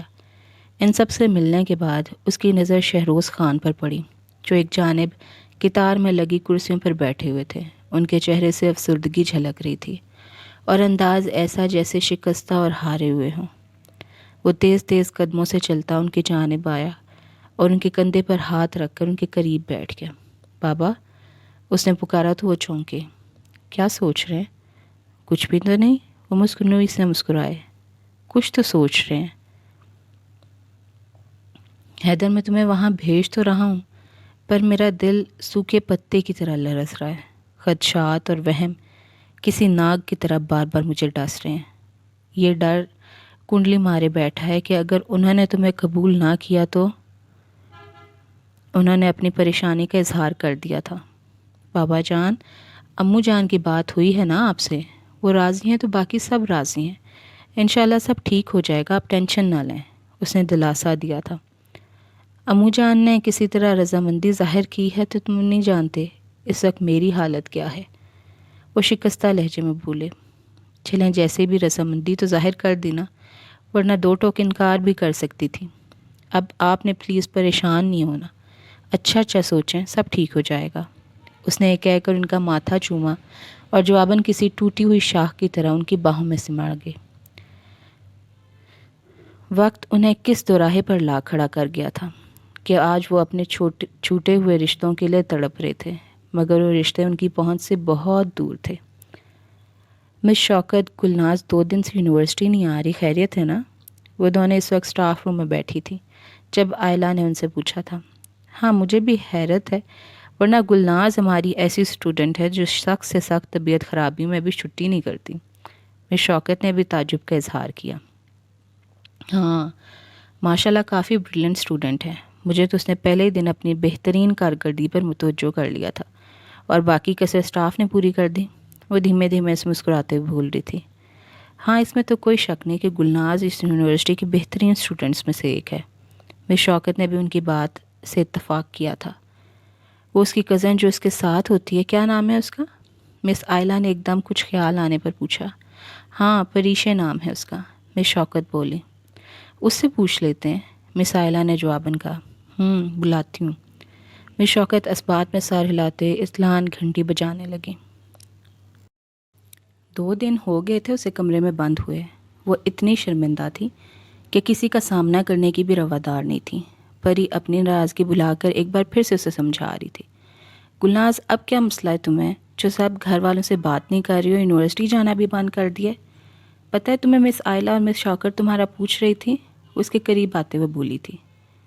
میرا دل اچاٹ ہو گیا سب سے، وہ کھوئی کھوئی سی بولی۔ واٹ؟ تمہارے دماغ تو ٹھیک ہے؟ پریشے کو اس کی ذہنی حالت پر شبہ ہوا تھا۔ دیکھو گلناز، اگر تم مجھے اپنی اچھی دوست مانتی ہو نا تو اپنا مسئلہ شیئر کرو مجھ سے۔ پریشے نے ایک مرتبہ پھر اسے سمجھانے کی کوشش کی۔ پری میں بہت بری ہوں، میں بہت بری ہوں، وہ کہتے ہوئے یکدم پھوٹ پھوٹ کر رو رہی تھی، اور پھر پری کو ساری رودات سناتی چلی گئی، اور پری جیسے جیسے سنتی گئی حیرت کے مارے گونگ ہوتی جا رہی تھی۔ اس کہانی نے اس کے دماغ کی چولیں تک ہلا دی تھی۔ تم لالا خان کی بیٹی نہیں ہو؟ اور گلبخت چچی، خدایا کیا ماجرا ہے؟ پری تو یہ سب سن کر سر پکڑ کے بیٹھ گئی۔ امو جان، ہم نے گلناز سے حقیقت چھپا کر غلطی کی ہے، ہمیں بہت پہلے اسے یہ سب بتا دینا چاہیے تھا، تو شاید اس کا ریئیکشن اتنا شدید نہ ہوتا۔ گلبخت اس وقت امو جان کے کمرے میں موجود تھی۔ چلو اب جو ہوا اچھا ہوا، اسے حقیقت پتہ چل گئی، اب وہ سنبھل جائے گی، اور میں بھی اسے سمجھاؤں گی، امو جان نے ہلکے پھلکے انداز میں کہا۔ ہاں وہ تو ٹھیک ہے، پر امو جان آپ جانتی ہیں نا، 2 دن ہو گئے ہیں اسے کمرے میں بند ہوئے، یونیورسٹی کا بھی بائیک آؤٹ کیے ہوئے ہے۔ گلبخت کا لہجہ سخت پریشان تھا۔ ہم جانتے ہیں کہ وہ ایسا کیوں کر رہی ہے، وہ شرمندہ ہے ہم سے، اس لیے اپنے آپ کو چھپائے پھر رہی ہے۔ تم دیکھنا ابھی وہ معذرت کرنے آئے گی، ہمیں اس کے بارے میں خوب علم ہے۔ امو جان کا اندازہ آخر میں فخریہ ہو گیا تھا۔ گلبخت نے ان کی بات پر محض سر ہلایا تھا۔ مجھے تم سے ایسی بے وقوفی کی امید نہیں تھی گلناز، پری نے اسے سخت ناراض نظروں سے دیکھتے ہوئے کہا تھا۔ تم بھی ایسا کہہ رہی ہو؟ گلناز نے صدمے سے اسے تکا۔ ہاں، کیونکہ ایک نہایت بے وقوفانہ رد عمل تھا۔ تم نے سب کی محبتوں پر شک کیا، تم نے لالا خان پر شک کیا، گلبخت چچی کو ان کی نظروں سے گرانا چاہا، ان سب پر تمہارا شرمندہ ہونا تو بنتا ہی ہے، پری صاف کوئی سے بولی تھی۔ میں تو صرف یہ پوچھنے گئی تھی کہ میری اصل شناخت کیا ہے، میں کون ہوں؟ ٹھیک ہے میں مانتی ہوں سچ جاننا تمہارا حق ہے، مگر تمہارے پوچھنے کا طریقہ بہت غلط ہے۔ تم گلبخت چچی سے پوچھتی، ان سے سچ جاننا چاہتی، تم نے ڈائریکٹ سب سے پوچھ کر سب کو اپنی نظروں سے گرانا چاہتا۔ پری نے تعصب سے اسے دیکھا، وہ سر جھکا کر رہ گئی۔ دیکھو، میرا مقصد تم کو ہرٹ کرنا نہیں ہے، سمجھانا ہے کہ جس بات کو لے کر تم نے اتنا ایشو کریٹ کیا ہے اس کی ہمارے خاندان میں کوئی ویلیو ہی نہیں ہے۔ یہ بات صرف تم یا میں نہیں جانتے تھے یا چند اور لوگ ہوں گے، باقی سب بڑوں کے علم میں تھا، اور باقی سب خاندان والوں کو بھی علم تھا کہ تم لالا خان کی بیٹی نہیں ہو۔ پری کی اپنی پشمینہ سے اس معاملے پر پوری طرح سے بات ہوئی تھی۔ اب جب یہ معاملہ کھل گیا تھا تو پشمینہ نے بھی کوئی بات چھپانے کا ارادہ نہیں سمجھا تھا اور ہر بات پری کو بتا دی تھی۔ تو کیا لالا خان ابھی تک غیر شادی شدہ ہیں؟ گلناز کے سوال پر پری بری طرح چونکی تھی، کیونکہ اس کا تو اس طرف دھیان ہی نہیں گیا تھا۔ آج کی رات اس پر بھاری اتری تھی۔ ادھوری محبت کے ناگ آج پھر اس کو اپنے شکنجے میں جکڑے ہوئے تھے، اور تنہائی نے چاروں اور اپنا جال بچھایا ہوا تھا۔ محبت کی وہ ادھوری ملاقاتیں، باتیں آج پھر اسے بری طرح یاد آ رہی تھی، اور دل کی بے چینی ہر لمحے بڑھتی جا رہی تھی۔ کیا میں اب بھی تمہارے دل کے کسی نہا خانے میں موجود ہوں؟ اس نے بے اختیار دل میں اسے مخاطب کیا تھا۔ یا تم مجھے قصہ پارینہ سمجھ کر بھول چکے ہوگے؟ وہ آپ کے بڑبڑائی تھی۔ مگر تم تو کہتے تھے کہ تمہاری محبت کمزور نہیں ہے، ہماری محبت کا دھاگا کبھی نہیں ٹوٹے گا، تو پھر اب یہ سب کیسے ہو گیا؟ تم مجھے یوں چھوڑ کر چلے گئے جیسے ہماری کوئی آشنائی نہیں تھی۔ وہ قسمیں، وہ وعدے سب جھوٹے تھے کیا؟ جواب دو۔ وہ ہلکے ہلکے بڑبڑا رہی تھی۔ آج پھر محبت کھاتی ساگر نے اس پر حملہ کیا تھا، اور اب پوری رات اس نے جاگنے میں گزارنی تھی۔ اس نے سب سے معافی مانگ لی تھی اور سب نے اسے معاف کر دیا تھا۔ امو جان کی زبانی اسے پتہ چلا تھا کہ اس کا باپ زندہ ہے، لیکن کہاں ہے یہ معلوم نہیں تھا۔ اس کی پیدائش کے 2 ماہ بعد ہی وہ روزگار کی تلاش میں بیرون ملک چلا گیا، اور پھر ایسا گیا کہ پلٹ کر واپس نہیں آیا۔ سسرال والوں نے گلبخت اور اس کی ذمہ داری یہ کہہ کر اٹھانے سے منع کر دیا کہ اب اس کا سرپرست کماؤ ہو گیا اور وہ ان کی بہترین کفالت کر سکتا ہے۔ جب ہمیں اس بارے میں علم ہوا تو ہم گلبخت اور تمہیں بے سر و سامانی کے عالم میں گھر لے آئے، اور ایسے ہی نہیں پورے خاندان کے سامنے لائے تھے۔ تمہاری بہترین مستقبل کی خاطر لالا خان نے تمہیں اپنا لیا تاکہ تمہیں باپ کی کمی محسوس نہ ہو۔ بس یہی حقیقت ہے جو ہم نے تم سے چھپائی تھی۔ امو جان کی باتیں سن کر وہ ایک بار پھر سے شرمندہ ہو گئی تھی کہ اس نے ان لوگوں پر شک کیا جنہوں نے اسے سہارا دیا تھا، معاشرے میں مقام دلایا تھا۔ اسے اپنی سوچ پر پہلے سے بھی بڑھ کر شرمندگی ہو رہی تھی۔ اس نے ایک مرتبہ پھر سب سے معافی مانگی تھی، اور سب نے اسے سچے دل سے معاف کر دیا تھا۔ وہ راہداری کے سرے پر بنے ٹیبل پر بیٹھی نوٹس بنا رہی تھی جب مس آئلہ کی آواز نے اسے متوجہ کر لیا تھا۔ انہیں دیکھ کر وہ فوراً اٹھ کھڑی ہو گئی تھی۔ السلام علیکم میم، اس نے فوراً سلام کیا۔ وعلیکم السلام، آپ گلناز ہیں نا؟ مس آئلہ نے دھیمی مسکراہٹ لبوں پر سجائے جواباً اس سے پوچھا تھا۔ جی میم، میں گلناز ہوں، ہماری کلاس میں بھی آپ پیریڈ لیتی ہیں۔ گلناز نے اسے یاد دلایا۔ جی جی مجھے یاد ہے، آپ 3-4 دن لیو پر رہی، خیریت تو ہے نا؟ انہوں نے پوچھا۔ جی میم، تھوڑی طبیعت ناساز تھی، اس نے فوراً بہانہ گڑھا۔ ویسے تو سنا ہے کہ آپ سخت سے سخت بیماری میں بھی چھٹی نہیں کرتی۔ انہوں نے مسکراتے اس کی جانب دیکھا تو وہ جھجک کر نگاہیں چورا گئی۔ نہیں میم، ایسی تو کوئی بات نہیں ہے۔ دراصل مجھے بریلینٹ اور لائق اسٹوڈنٹ بہت اٹریکٹ کرتے ہیں، جن میں آپ کا بھی شمار ہوتا ہے، مس آئلہ نے کہا تو وہ حیرت سے انہیں تکنے لگی۔ چلیں پھر ملاقات ہوتی ہے، میری کلاس کا ٹائم ہو رہا ہے، ٹیک کیئر۔ دائیں بازو پر بندھی ہوئی ریسٹ واچ پر نگاہ ڈالتے وہ آگے بڑھ گئی تھی، جبکہ وہ حیرت کا بت بنی ان کی پشت کو دیکھ رہی تھی۔ امی آپ سے ایک بات پوچھوں؟ برا تو نہیں مانیں گی؟ وہ رات کو گلبخت کے کمرے میں دودھ کا گلاس لینے آئی تو اس نے پوچھا۔ ہاں بولو، برا ماننے والی کون سی بات ہے؟ مجھے تو ابھی تک ملال ہو رہا ہے کہ مجھے تم سے یہ بات نہیں چھپانی چاہیے تھی۔ گلبخت جواباً سرد آہ بھر کر بولی تھی۔ امی پلیز آپ بات کو بھول جائیں نا، دیکھا جائے تو غلطی میری تھی، مجھے آپ سے حقیقت جاننی چاہیے تھی۔ خواہ میں نے نادانی میں ایک قدم اٹھایا اور شرمندگی کی مستحق ٹھہری، اس نے بیڈ پر بیٹھتے ہوئے گلبخت کے گلے میں باہیں ڈال کر کہا تھا۔ انہوں نے بھی جواباً اسے ماتھا چوما تھا۔ ہاں تو تم کچھ پوچھ رہی تھی؟ انہوں نے اس کی جانب دیکھتے ہوئے کہا۔ امی اصل بات پوچھے تو مجھے شروع سے یہاں کے لوگ بہت پر اسرار لگتے ہیں، اس نے بات شروع کی۔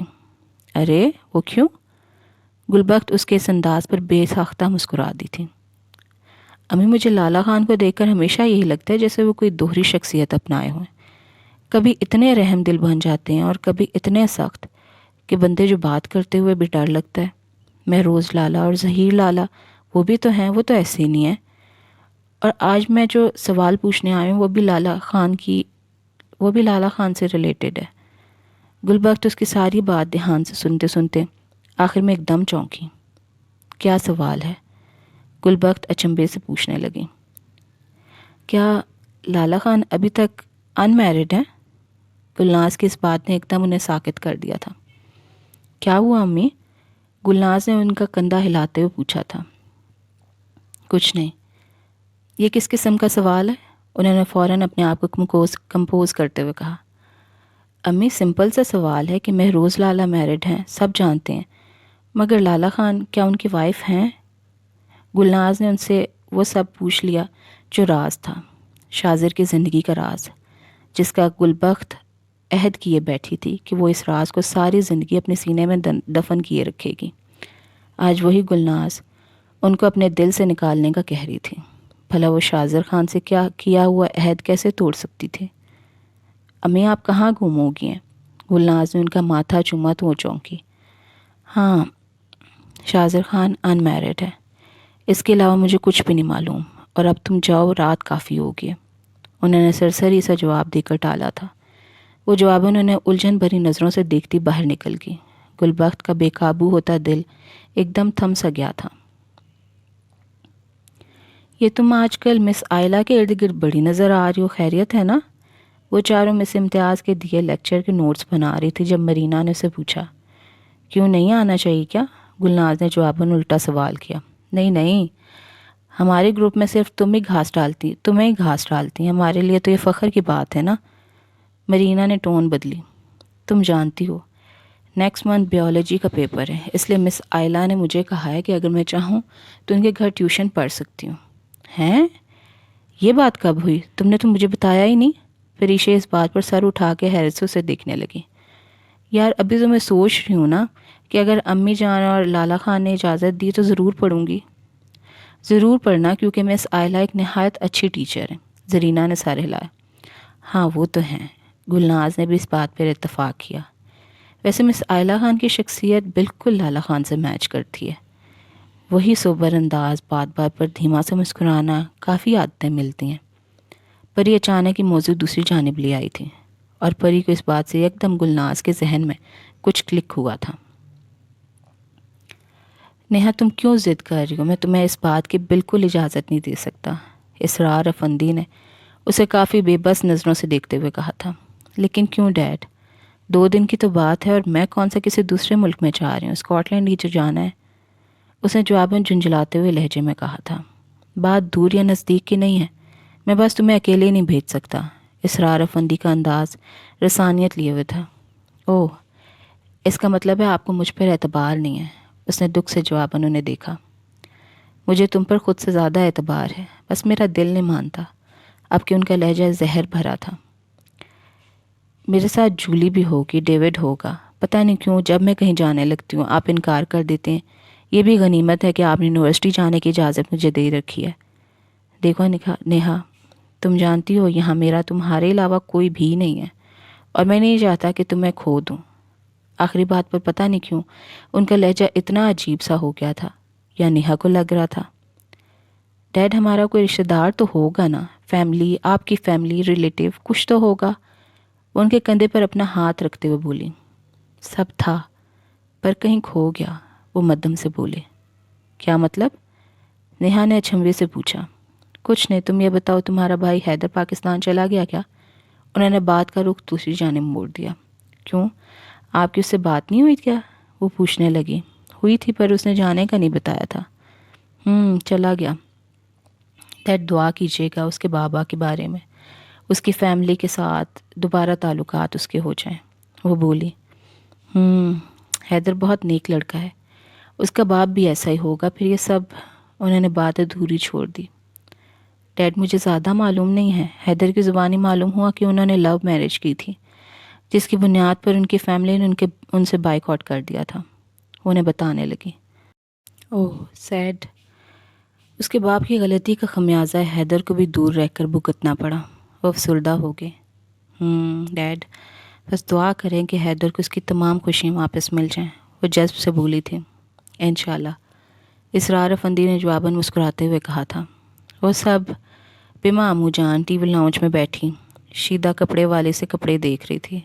شیدہ مہینے کے بعد ایک چکر ضرور ان کی طرف لگاتی تھی، اور اس گھر میں واحد امو جان تھی جنہیں شیدہ کے لائے ہوئے کپڑے پسند آتے تھے، ورنہ تائی پشمینہ اور سمرا چچی کو نہ شیدہ ایک ہنگ بھاتی تھی نہ اس کے لائے ہوئے کپڑے بھاتے تھے، کیونکہ شیدہ جب بھی ان کے گھر آتی تھی امو جان زبردستی ان دونوں کو اس سے کپڑے دلواتی۔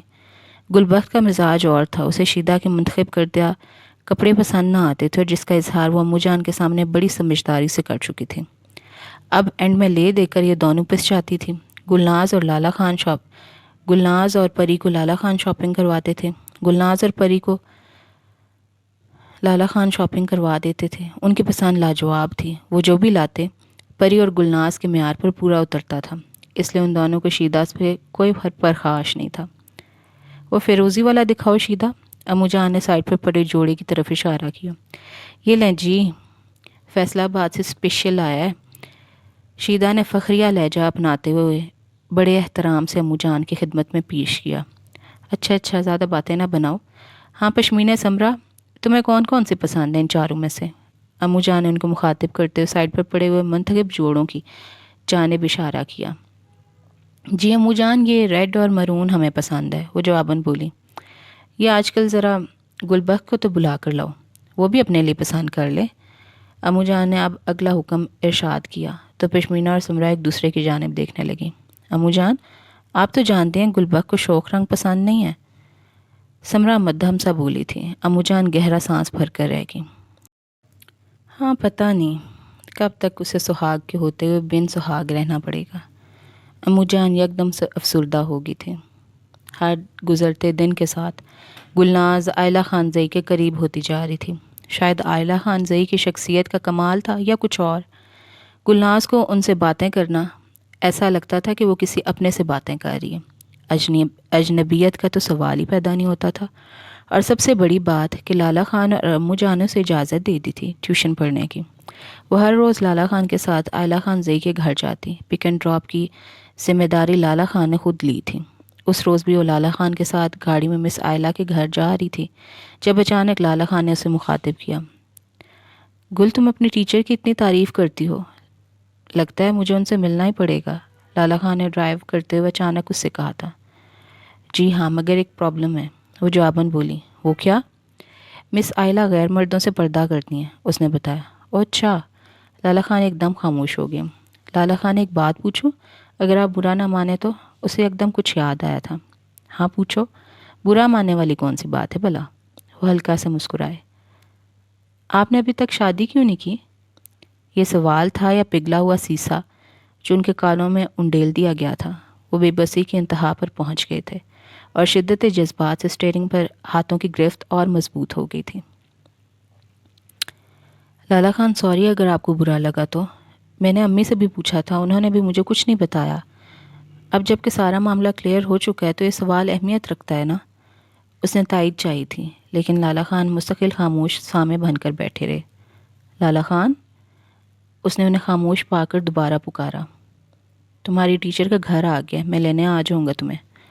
گاڑی ایک زوردار جھٹکے سے رکی تھی اور گلناز بغیر کچھ کہے گاڑی سے اتر گئی تھی، کیونکہ وہ جانتی تھی کہ جب لالا خان کسی سوال کا جواب نہ دینا چاہیں تو ایسے ہی لاتعلق انداز اپنا لیتے ہیں۔ وہ سست روی سے گیٹ کے اندر داخل ہو گئی تھی۔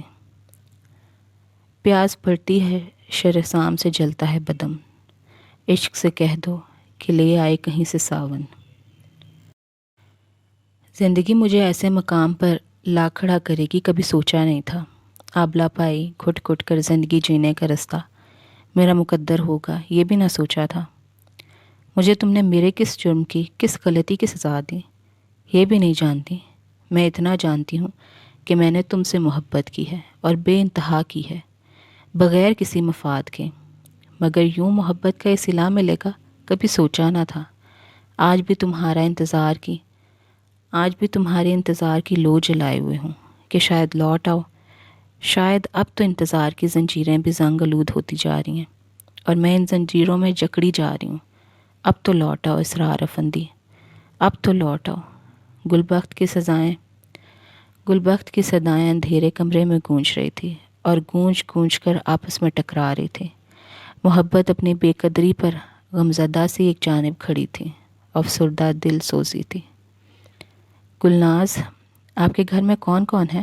وہ اسٹڈی سے فارغ ہو کر آئلہ سے ادھر ادھر کی باتیں کر رہی تھی جب آئلہ نے اس سے پوچھا تھا۔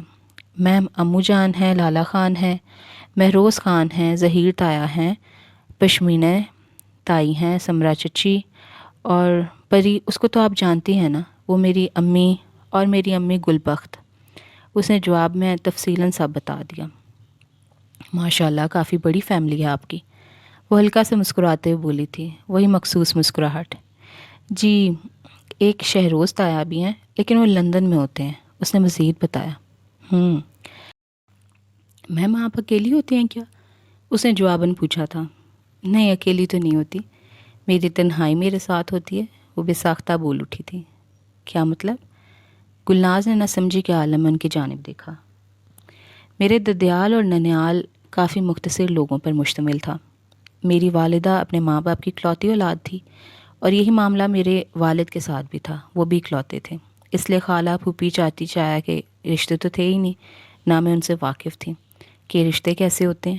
جب 5 سال کی ہوئی تو والد اس دنیا سے چلے گئے اور والدہ ہی میرا سب کچھ ہو گئی۔ میں انہیں میں ہر شے تلاش کرتی تھی، اور اب جب چند سال پہلے ان کا بھی انتقال ہو گیا تو بالکل ہی اکیلی رہ گئی ہوں۔ آج پہلی بار آئلہ نے اس سے کھل کر بات کی تھی۔ اوہ! گلناز یہ سب سن کر ایک دم افسردہ سی ہو گئی۔ اور جس کا کوئی نہیں ہوتا اس کا اللہ ہوتا ہے، اور جس کا اللہ ہو وہ اکیلا کیسے ہو سکتا ہے؟ وہ دوبارہ بولی تھی۔ ہاں جی میم، لیکن سب سے بڑا سہارا تو بے شک اللہ پاک کی ذات کا ہی ہے، گلناز نے بھی جواباً اس بات میں سر ہلاتے ہوئے کہا۔ تو مجھے میم مت بلایا کرو، آئلہ نے اسے ٹوکا تھا۔ وہ کیوں میم؟ وہ شوخی سے مسکراتے پوچھنے لگی۔ میم جیسے الفاظ سے اجنبیت ظاہر ہوتی ہے، انہوں نے جواباً دیا کہا۔ تو پھر کیا کہوں؟ مس آئلہ کہہ لیا کر لو۔ آئلہ ممانی نہ کہہ لیا کروں، یہ بات وہ دل میں سوچ کر رہ گئی تھی۔ اوکے مس آئلہ، وہ ایک دم کھلکھلا کر ہنستی۔ آپ سے ایک بات پوچھوں؟ ہاں پوچھو۔ آپ برا تو نہیں مانیں گی؟ نہیں، میں تمہاری کسی بات کا برا نہیں مانوں گی۔ آپ نے اب تک شادی کیوں نہیں کی؟ اور یہ سوال آئلہ خان کو ساکت کر گیا تھا۔ کیا ہوا میم؟ گلناز نے ڈرتے ڈرتے ان سے پوچھا۔ تم بیٹھو، میں تمہارے لیے کھانے کو کچھ لاتی ہوں۔ وہ فوراً اٹھ کر کچن کی جانب بڑھ گئی، جبکہ گلناز سوچ رہی تھی کہ لالا خان اور مس آئلہ کی ایک اور عادت مشترکہ نکل آئی ہے، مگر ابھی وہ کچھ بھی نہیں جانتی تھی، کچھ بھی نہیں۔ وہ سب کھانے کی میز پر بیٹھے کھانا کھانے میں مشغول تھے جب ان سب کو امو جان نے اچانک مخاطب کیا، اور جب بھی وہ ایسے مخاطب کرتی تھی ضرور کوئی نہ کوئی اہم بات ہوتی تھی۔ شہروز کا بیٹا حیدر پاکستان آ رہا ہے، اور یہ جملہ 4 نفوس کو چھوڑ کر باقی سب کے سروں پر بم کی طرح گرا تھا۔ شہروز خان کا بیٹا یہاں؟ سب سے پہلے گلبخت کے بڑبڑانے کی آواز سنائی دی، جبکہ پشمینے اور سمرا تو ابھی تک ساکت تھے۔ یہ حیدر کہاں سے آ گیا اچانک؟ پری نے اچانک سے اسے ٹہوکا مارتے ہوئے پوچھا۔ مجھے کیا پتا، تم تو ایسے پوچھ رہے جیسے میں شہروز تایا کے ساتھ ہی رہتی ہوں، اس نے سرگوشی میں اس سے پوچھا۔ پشمینے، تم ملازموں کی نگرانی میں اوپر والا کمرہ صاف کر دینا، انہوں نے فوراً اگلا حکم صادر کیا۔ جی بہتر امو جان، وہ ایک دم ہڑبڑا کر چونکی تھی۔ یہاں کب تک پہنچے گا؟ اب کہ ان کا رخ لالا خان کی جانب ہوا۔ جی امو جان، پرسوں تک پہنچ جائے گا یہاں، دبئی میں کچھ کام تھا اسے وہاں اس لیے رکا، انہوں نے جواباً کہا۔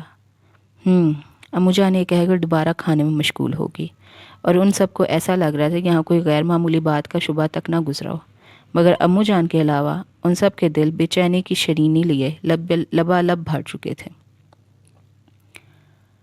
رات یوں دل میں تیری کھوئی ہوئی یاد آئی، جیسے ویرانے میں چپکے سے بہار آ جائے، جیسے صحرا میں چپکے سے بہار آ جائے، جیسے صحرا میں ہولے سے چلے باد نسیم، جیسے بیمار کو بے وجہ قرار آ جائے۔ محبت صرف ملن کا نام نہیں ہوتا، بچھڑنے کا بھی ہوتی ہے۔ ضروری تو نہیں کہ ہم محبت کا انجام ملن پر ہی ہو، جدائی پر بھی ہو سکتا ہے، اور محبت کبھی کبھار قربانی بھی مانگ لیتی ہے۔ لالا خان کے کانوں میں ایک دم کسی کی کہی ہوئی بات گونجی تھی۔ یکدم ان کے لبوں پر زخمی مسکراہٹ در آئی تھی۔ ہاں تم ٹھیک کہتی تھی، ہر محبت کا انجام ملن پر نہیں ہوتا، محبت قربانی بھی مانگتی ہے، اور دیکھو محبت کی قربانی ہم دونوں کے حصے میں آئی۔ شاید ہماری محبت خوش قسمت نہ تھی، اگر ہوتی تو یہ سب نہ ہوتا۔ بند آنکھوں کے پیچھے وہ کسی صورت کو سموئے اس سے مخاطب تھے۔ مگر ایک بات ہے، جب بھی تمہارا خیال آتا ہے میرا بے چین دل یکدم ٹھہر جاتا ہے، قرار کی لہر میرے پورے سراپے میں دوڑنے لگتی ہے۔ کیا تمہیں بھی میرا خیال آتا ہے؟ ہاں بولو، بولو نا۔ اور کسی کام سے اندر آتی گلناز لالا خان کا یہ روپ دیکھ کر اپنی جگہ تھم سی گئی تھی۔ لالا خان کی شخصیت کا پہلا اکتا گلناز نے دیکھ لیا تھا۔ رات بارش خوب برسی تھی اور برف روئی کے گالوں کی مانند زمین کے کشادہ سینے پر گر رہی تھی۔ آج پورا بلیک بار خاموشی میں ڈوبا ہوا تھا، ساکت خاموشی، اور ایسی خاموشی شہروز خان کے من میں بھی بسی ہوئی تھی۔ ہر رات کی طرح ان کی یہ رات بھی بے سکونی سے گزری تھی۔ خلش ندامت پریشانی کے پنجے انہیں اپنے شکنجے میں جکڑنے کو بےتاب تھے۔ میں نے وہ کیوں کیا جو نہیں کرنا تھا؟ بے بسی کی آخری حد ان کی آنکھوں میں نمی لے آئی تھی۔ تم نے اپنے دل کی خوشی کے لیے یہ سب کیا شہروز خان، اب کیوں پچھتا رہے ہو؟ اس کا ضمیر تن کر اس کے سامنے آ کھڑا ہوا تھا۔ دل کی خوشی؟ وہ تلخی سے مسکرائے۔ اگر دل خوش ہوتا تو میں مطمئن ہوتا، جو کہ میں نہیں ہوں۔ ایسا ہے تمہارا دل مطمئن، تب تم اپنی زندگی ایسا ہے تمہارا دل مطمئن ہے، تبھی تو تم اپنی زندگی شان و شوکت سے گزار رہے ہو۔ ضمیر نے ان کی بات کو بڑی آسانی سے رد کیا۔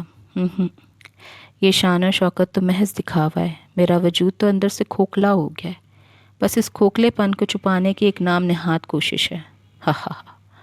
اپنی ذات کو بچانے کے لیے دلیلیں ڈھونڈنا کوئی تم سے سیکھے، ان کے ضمیر نے ایک ہولناک قہقہ لگاتے ہوئے کہا تھا۔ وہ اور دور تھا جب میں دلیلیں پیش کرتا تھا، اب تو میں مسمار عمارت کی طرح ہوں۔ ٹوٹے پھوٹے لوگ دلیلیں پیش نہیں کرتے۔ اگر تم وہ قدم نہ اٹھاتے تو آج اپنوں کے پاس ہوتے، ان کے ساتھ ہوتے، یوں اکیلے نہ ہوتے۔ ضمیر نے ایک مرتبہ پھر ان کے زخموں پر نمک چھڑکا تو وہ بلبلا کر رہ گئے۔ ہاں میں اس ایک غلطی کا ہی آج تک خمیازہ بھگت رہا ہوں، اور نہ جانے کب تک بھگتوں گا، شاید زندگی کی آخری سانس تک۔ رات قطرہ قطرہ بھیگ رہی تھی اور شہروز خان کرب کے سمندر میں آہستہ آہستہ ڈوب رہے تھے۔ بس صرف فرق اتنا تھا کہ رات کا بھیگنا خاموشی پر محبت تھا، جبکہ شہروز کے اندر جوار بھاٹا ہلچل مچا رہا تھا اور ان کی بد نصیبی پر ماتم گنا تھا۔ پری مجھے لالا خان کے راز کا پتہ چل گیا ہے، گلناز پھولی سانس کے ساتھ اٹک اٹک کر بولی تھی، جیسے کہیں سے لمبی مسافت طے کر کے آئی ہو۔ ہیں؟ کون سا راز؟ کیا مطلب؟ پری نے گلناز کی بات پر چھمبے سے پوچھا۔ اگر تمہیں بتایا نا تو تم ہوش میں ہی نہیں رہو گی، پتہ ہے بے ہوش ہو جاؤ گے، وہ بیڈ پر بیٹھتے ہوئے بولی تھی۔ بلا وجہ کا سسپنس پھیلانا بند کرو، تم جانتی ہو کہ اتنا سسپنس میں برداشت ہی نہیں کر سکتی، پری نے آپ کے سخت لہجے میں ٹوکتے ہوئے کہا تھا۔ پری، لالا خان ماضی میں کسی سے محبت کرتے تھے۔ یہ سن کر پری کی آنکھیں شوق کے مارے پوری کھل گئی تھیں۔ کیا؟ وہ بے ساختہ بولی۔ دیکھا، ہو گیا نہ سکتا، مجھے بھی ایسے ہی ہوا تھا، گلناز نے اسے باور کرایا۔ تمہیں ایک سب کیسے پتہ چلا؟ پری نے بےتابی سے پوچھا۔ میں نے خود لالا خان کے کمرے سے سن کر آ رہی ہوں، میں خود، وہ بولی۔ گلناز میں تو پاگل ہو جاؤں گی، کیسے کیسے رازوں سے پردہ اٹھ رہا ہے۔ پری نے ایک دم اپنا سر تھام لیا تھا۔ پتہ نہیں ابھی آگے کیا کیا ہونا ہے، پہلے تم سے ریلیٹڈ واقعے نے حواسوں کو ہلایا اور اب یہ۔ پری کا لہجہ بہت رسانیت لیے ہوئے تھا۔ ہمارا معاملہ تو بالکل صاف صاف تھا اور سب کے علم میں تھا، لیکن یہ، گلناز نے بات ادھوری چھوڑ دی۔ گلناز، مجھے تو لگتا ہے ہمارے خاندان والے اپنے اپنے راستوں سے بھٹکے ہوئے ہیں، نہ مسافت کا پتہ ہے اور نہ منزل کا پتہ ہے۔ پری کا لہجہ اب کے تھوڑا تبدیل ہو گیا تھا۔ گلناز نے بھی جواباً اس بات میں سر ہلایا۔ تم ٹھیک کہہ رہی ہو، شہروز چچا کی کہانی ہماری اپنی کہانی، اور ابھی لالا خان کی کہانی۔ عجیب بھول بھلیوں کی نگری ہے۔ تم نے کسی اور سے ذکر تو نہیں کیا نا؟ پری نے پوچھا۔ پاگل ہوں میں؟ گلناز نے اسے گھورا۔ میرے خیال میں تو یہ لالا خان اور مس آئلہ تھے، گلناز اپنی دھن میں بولی تھی۔ کیا مطلب؟ پری نے جواباً سوالیہ لہجے میں پوچھا۔ مس آئلہ بھی ان میرڈ ہے نا؟ گلناز بولی۔ مگر ایسا نہیں ہو سکتا اب۔ پریشے کے اس جملے نے گلناز کو افسردہ کر دیا تھا۔ حیدر شہروز پاکستان آ چکا تھا۔ لالا خان ڈرائیور کے ہمراہ اسے ریسیو کرنے پہنچے تھے اور اسے دیکھ کر بالکل دنگ رہ گئے تھے۔ وہ پورے کا پورا شہروز کی کاپی تھا۔ انہوں نے مسافر کے لیے ہاتھ بڑھایا تو ان کے سینے سے لگ گیا۔ میں جانتا ہوں آپ لوگوں کے دلوں میں میرے لیے کوئی جذبہ نہیں ہے، صرف نفرت اور غصہ ہے، لیکن میرے دل میں آپ سب کے لیے محبت کا ٹھاٹھے مارتا سمندر ہے، جس کی گہرائی آپ ماپنا بھی چاہیں تو نہیں ماپ سکیں گے۔ وہ ان کے گلے سے لگ کر کہہ رہا تھا اور وہ اپنی جگہ ساکت ہو گئے تھے۔ ایئرپورٹ سے گھر تک کا سفر خاموشی سے کٹا۔ دونوں اپنی اپنی سوچوں میں گم تھے کہ خان ولا پہنچ گئے۔ وہ ان کے ہمراہ گاڑی سے اترا، ان کے ساتھ ہی اندرونی دروازے کی جانب بڑھ گیا۔ آج اس کے دل کی حالت عجیب سی تھی، ایک بے نام سی خوشی جسے وہ کوئی نام نہیں دے پا رہا تھا۔ آج بالآخر وہ اپنوں کے پاس پہنچ گیا تھا۔ اب اس کے اپنے اسے اپناتے ہیں یا نہیں، یہ اس کی قسمت۔ وہ دھڑکتے دل کے ساتھ لاؤنج میں داخل ہوا جہاں اس کے اپنے موجود تھے۔ دیکھیں امو جان کون آیا ہے؟ وہ لالا خان کے پیچھے چھپا کھڑا تھا۔ جب لالا خان یہ کہتے ہوئے اس کے آگے سے ہٹے تھے، اس کی پہلی نظر اٹھی تو پھر پلٹنا بھول گئی۔ اسے دیکھتے امو جان کی آنکھوں سے آنسو روانی سے بہہ نکلے تھے۔ وہ اٹھ کر آگے بڑھی تھی اور دوسرے لمحے امو جان کا ناتواں وجود اس کے مضبوط کشادہ سینے سے لگ کر بلک رہا تھا۔ امو جان کے آنسو اس کے دل پر گر رہے تھے۔ امو جان بس کریں، آپ کی طبیعت خراب ہو جائے گی۔ مہروز خان فوراً آگے بڑھے اور انہیں اس سے الگ کرتے ہوئے بولے تھے۔ امو جان کا وجود اب تک ہولے ہولے لرز رہا تھا۔ 20 سال بعد آخرکار امو جان کی انا کو خول چٹک گیا تھا۔ وہ سب سے ملا، لیکن سب کا انداز لیا دیا تھا۔ ان کے ملنے میں کوئی جوش اور ولولہ نہیں تھا۔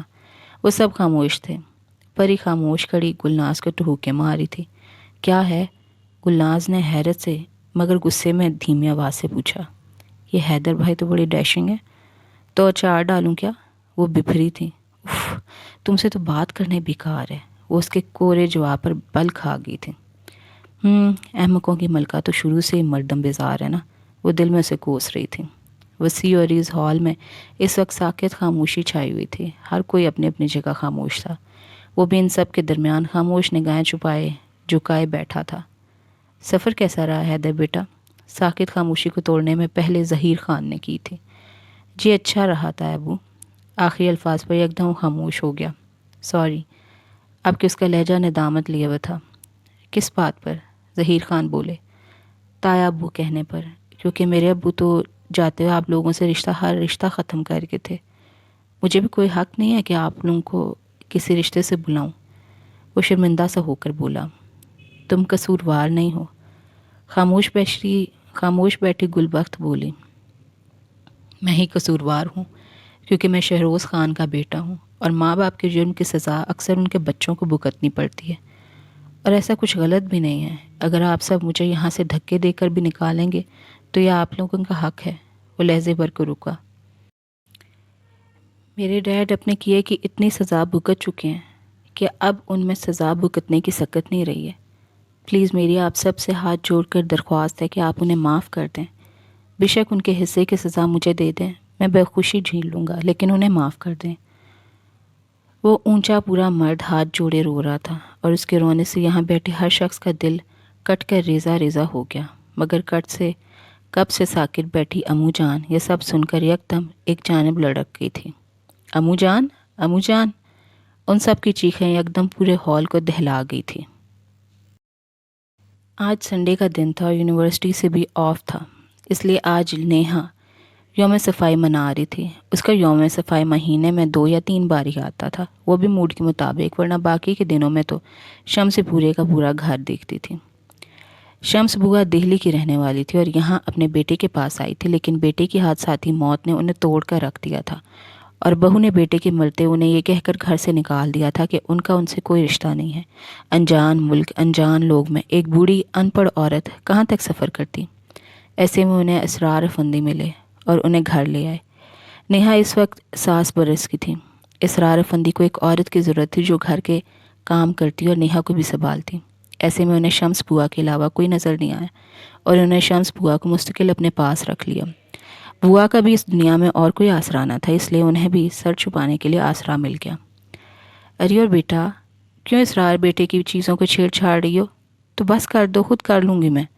اپنا کمرہ صاف کرنے کے بعد اب وہ اسرار افندی کے کمرے میں آدم کی تھی اور ان کی چیزوں کو ایک جگہ سے دوسری جگہ رکھ رہی تھی۔ جب بوا اس کے پیچھے کمرے میں داخل ہوئی، بولی، بوا، آپ بھی اپنی ہڈیوں کو ذرا آرام دے لیا کریں جو اسپرنگ کی طرح ہر وقت اچھلتی رہتی ہیں۔ وہ ان کی بات انسنی کرتے ہوئے ہانکنے لگی۔ ارے او سٹھیا گیو کیا؟ اور اب ان قیمتی کاغذوں میں سے کیا ڈھونڈ رہی ہو فائل میں سے؟ بوا نے اس کی کارستانیوں کو دیکھتے اپنا سر ماتھا پیٹا۔ اف بوا، ویسے تو آپ مجھے اتنا مائی منڈا کہتی رہتی ہیں، اور آج اگر میں سگڑ بیبیوں کی طرح کام کر رہی ہوں تو آپ کو تب بھی مسئلہ ہو رہا ہے۔ اس نے حسب عادت ناک چڑھاتے ہوئے کہا، اے بی بی، تم ہمارے لیے وہی صحیح، ہم تم جیسے سگڑ بیبیوں سے باز آئے۔ بوا نے فٹ کہا اور برا سا منہ بنا کر رہ گئی۔ اب یہ سب چھوڑو اور کچن میں چلو، شوکیس میں سے برتن نکال کر دو، انہوں نے کہا تو اس نے ہاتھ میں پکڑی فائل ٹیبل پر پٹخنے والے انداز میں رکھی تو اچانک اس فائل میں سے ایک تصویر نکل کر نیچے زمین پر جا گری۔ نیہا کی اس تصویر پر نظر پڑی تو وہ دنگ رہ گئی۔ مس امتیاز کا پیریڈ لینے کے بعد وہ پری کو ڈھونڈنے کینٹین آئی تو حسب معمول وہ تینوں وہیں بیٹھی کولڈ ڈرنک اور برگر سے لطف اندوز ہو رہی تھی۔ اچھا تم تینوں یہاں پکنک منا رہی ہو؟ اس نے گھور کر ان تینوں کو دیکھا۔ پکنک تو نہیں، دعوت کہہ سکتی ہو، مرینا نے برگر کا بڑا سا بائٹ لیتے ہوئے اسے جواب دیا۔ کیا مطلب، کیسی دعوت؟ اس نے مرینا کی بات پر سوالیہ نگاہوں سے پریشے کی جانب دیکھا۔ یار، اس کا ہینڈسم ڈیشنگ کزن لندن سے آیا ہے، اس کی خوشی میں، پری کی بجائے زرمینہ نے جواب دیا تو گلناز بل کھا کر رہ گئی۔ پری تمہیں ایسی حرکتیں زیب دیتی ہیں؟ امو جان گھر میں بیمار پڑی اور تم یہاں دعوتیں دے رہی ہو، بہت افسوس کی بات ہے۔ یہ کہہ کر وہ رکی نہیں تھی اور کینٹین سے باہر نکل گئی تھی، جبکہ وہ تینوں شرمندہ سے نگاہیں جھکا گئی تھی، اور سب سے زیادہ شرمندگی پریشے کے چہرے پر رقم تھی۔ سوری پری، ہماری وجہ سے، مرینا نے معذرت کی تو وہ بھول اٹھی۔ اٹس اوکے مرینا، تمہیں معذرت کرنے کی کوئی ضرورت نہیں ہے، غلطی میری ہے، مجھے خیال کرنا چاہیے تھا۔ امو جان کو کیا ہوا؟ ان دونوں نے پوچھا۔ بس کچھ خاص نہیں، بی پی لو ہو گیا تھا، اس نے بہانہ گڑھا اور فوراً وہاں سے اٹھ کر گلناز کے پیچھے چل دی۔ گلناز اسے ایک سائڈ پر قطار میں لگے سفیدے کے درختوں کے نیچے کھڑی نظر آئی اور وہ فوراً اس کی جانب لپکی۔ سوری گل، میں نے کوئی دعوت نہیں دی تھی، وہ دونوں مذاق کر رہی تھی، اس نے صفائی اپنی پیش کی۔ بہرحال جو بھی تھا، تمہیں حیدر کا ذکر ان کے ساتھ نہیں کرنا چاہیے تھا، بلکہ یونیورسٹی میں کسی کے ساتھ نہیں کرنا چاہیے، گلناز نے اسے سمجھایا۔ کیوں؟ وہ سوالیہ نظروں سے اسے دیکھنے لگی۔ تم جانتی ہو کل جو کچھ ہوا، ہمیں وہ تو وہاں سے اٹھا دیا گیا تھا، ایسی کیا بات ہوئی کہ امو جان کا نروس سسٹم اتنی بری طرح سے متاثر ہوا ہے؟ ضرور حیدر نے کوئی ایسی بات کہی ہوگی نا جو امو جان برداشت نہیں کر سکی۔ پہلے شہروز چچا نے ہمیں دکھ دیا اور اب ان کا بیٹا آ گیا ہمارا سکون درہم برہم کرنے کے لیے۔ تمہیں کوئی ضرورت نہیں ہے ہر ایک سے اس کا ذکر کرتی پھیر رہی ہو، وہ ہمارے لیے اہم نہیں ہے۔ گلناز نے اپنے دل کی ساری بھڑاس اس پر نکال لی تھی، کیونکہ پچھلے دنوں سے اسے گلبرگ سے کچھ معاملے کا پتہ چل رہا تھا اور اس روز حیدر کے لیے اس کے دل میں نفرت پیدا ہو گئی تھی۔ آئلہ زہرا کے ساتھ مارکیٹ میں چند گھریلو اشیاء خریدنے بازار آئی تھیں، اور اب زہرا نے اسے کسی نئی مارکیٹ میں چلنے کا کہہ دیا تھا جہاں لون کے ایمبرائڈری جوڑوں پر سیل لگی ہوئی تھی۔ زہرا، اتنی گرمی میں میرے سے تو نہیں جانے ہوگا، میں یہاں فوڈ کارنر میں بیٹھی ہوں، تم لے آؤ۔ اس نے انکار کیا۔ تم بھی چلو، کچھ اپنے لیے پسند کر لینا۔ اور زہرا کے اصرار پر وہ اس کے ساتھ چلنے کو تیار ہوگی۔ وہ ابھی شاپ کے اندر داخل ہوئی تھی کہ آئلہ کی نظر سامنے پڑی اور پھر چپکنا بھول گئی۔ نہایت افسوس کے ساتھ آپ کو خبر دے رہے ہیں کہ نائجیریا سے آنے والی فلائٹ 221 ایک حادثے کا شکار ہو کر بحیرہ عرب میں لاپتہ ہو گئی ہے۔ ابھی تک جہاز اور اس کے کسی مسافر کو تلاش نہیں کیا جا سکا۔ بھابھی، مہروز آفس چلا گیا کیا؟ وہ اپنے کفلنگز بند کرتے ہوئے سمرا سے مخاطب ہوئے تھے۔ ہاں، مہروز تو صبح صبح چلے گئے تھے، شاید کسی آفیشیل کام سے انہیں دوسرے شہر جانا تھا، سمرا نے جواب دیا۔ یہ کہہ کر وہ امو جان کے کمرے کی طرف بڑھ گئے۔ السلام علیکم امو جان۔ انہوں نے دروازے پر دستک دی اور پھر اجازت ملنے پر کمرے میں داخل ہو گئے۔ کمرے میں آگے شاذر خان موجود تھے، شاید امو جان سے کوئی مسئلہ ڈسکس کر رہے تھے۔ وعلیکم السلام، آؤ شہروز، ہم تمہارا انتظار کر رہے تھے۔ امو جان نے مسکراتے ہوئے لہجے میں جواب دیا تھا اور مؤدب ان کے سامنے بیٹھ گئے تھے۔ جی امو جان، حکم کیجیے، وہ بولے جبکہ نظریں بدستور شاذر کی جانب تھیں، جیسے کہہ رہے ہوں خیر ہے نا۔ گلبخ کا آج فون آیا تھا، امو جان نے بات شروع کی۔ تو پھر؟ شہروز کا لہجہ سوالیہ تھا۔ اسرار آج کل اپنی جاب کے سلسلے میں بہت پریشان ہے۔ تم تو جانتے ہو گل کتنی خوددار ہے، یہ بات بھی اس نے شاذر سے کہی ہے کہ وہ اسرار کے لیے کوئی جاب تلاش کرے۔ امو جان جواباً بولی تھی، وہ تو ٹھیک ہے امو جان، لیکن فی الحال میرے آفس میں کوئی جگہ خالی نہیں ہے۔ بھائی پرسنل سیکرٹری کی جو جگہ خالی ہے نا، اور شاید آج کل انٹرویو بھی چل رہے ہیں، شاذر بولا تھا۔ ہاں شاذر، ہماری کمپنی کو سیکرٹری کی تو ضرورت ہے، پر اب کچھ نہیں ہو سکتا کیونکہ 10 امیدواروں کے نام سلیکٹ کر چکا ہوں میں، اور آج ان میں سے ایک کو منتخب بھی کر لوں گا۔ انہوں نے تفصیلاً بتایا تو شاذر ان کی بات پر محض سر ہلا کر رہ گیا۔ لیکن آپ پریشان نہ ہو امو جان، میں ضرور کوشش کروں گا اسرار کی جاب کے لیے۔ انہوں نے امو جان کو تسلی دی۔ ٹھیک ہے بیٹا، کوشش ضرور کرنا۔ امو جان نے اس بات میں سر ہلایا۔ اور تم ابھی تک یونیورسٹی نہیں گئے؟ شہروز کا رخ سکن اب مکمل طور پر شاذب کی جانب تھا۔ جی بھائی، جا ہی رہا تھا، امو جان نے بلا لیا تھا، شاذر نے جواب دیا۔ اوکے چلو، تمہیں ذرا ڈراپ کر دوں گا، میرا آفس کا بھی ٹائم ہو رہا ہے، انہوں نے اس سے کہا اور جانے کے لیے کھڑے ہو گئے۔ جی، شاذر بھی ان کی تقلید میں کھڑا ہو گیا۔ اللہ حافظ امو جان۔ دونوں باری باری سلام کرتے کمرے سے نکل گئے تھے۔ فی امان اللہ، امو جان نے مسکراتے ہوئے سلام کا جواب دیا۔ آئلہ بیٹا، یونیورسٹی کا ٹائم نکلا جا رہا ہے اور تم ابھی تک سوئی پڑی ہو، شمشاد خانزئی اس کے کمرے میں آتے ہی بولی تھی۔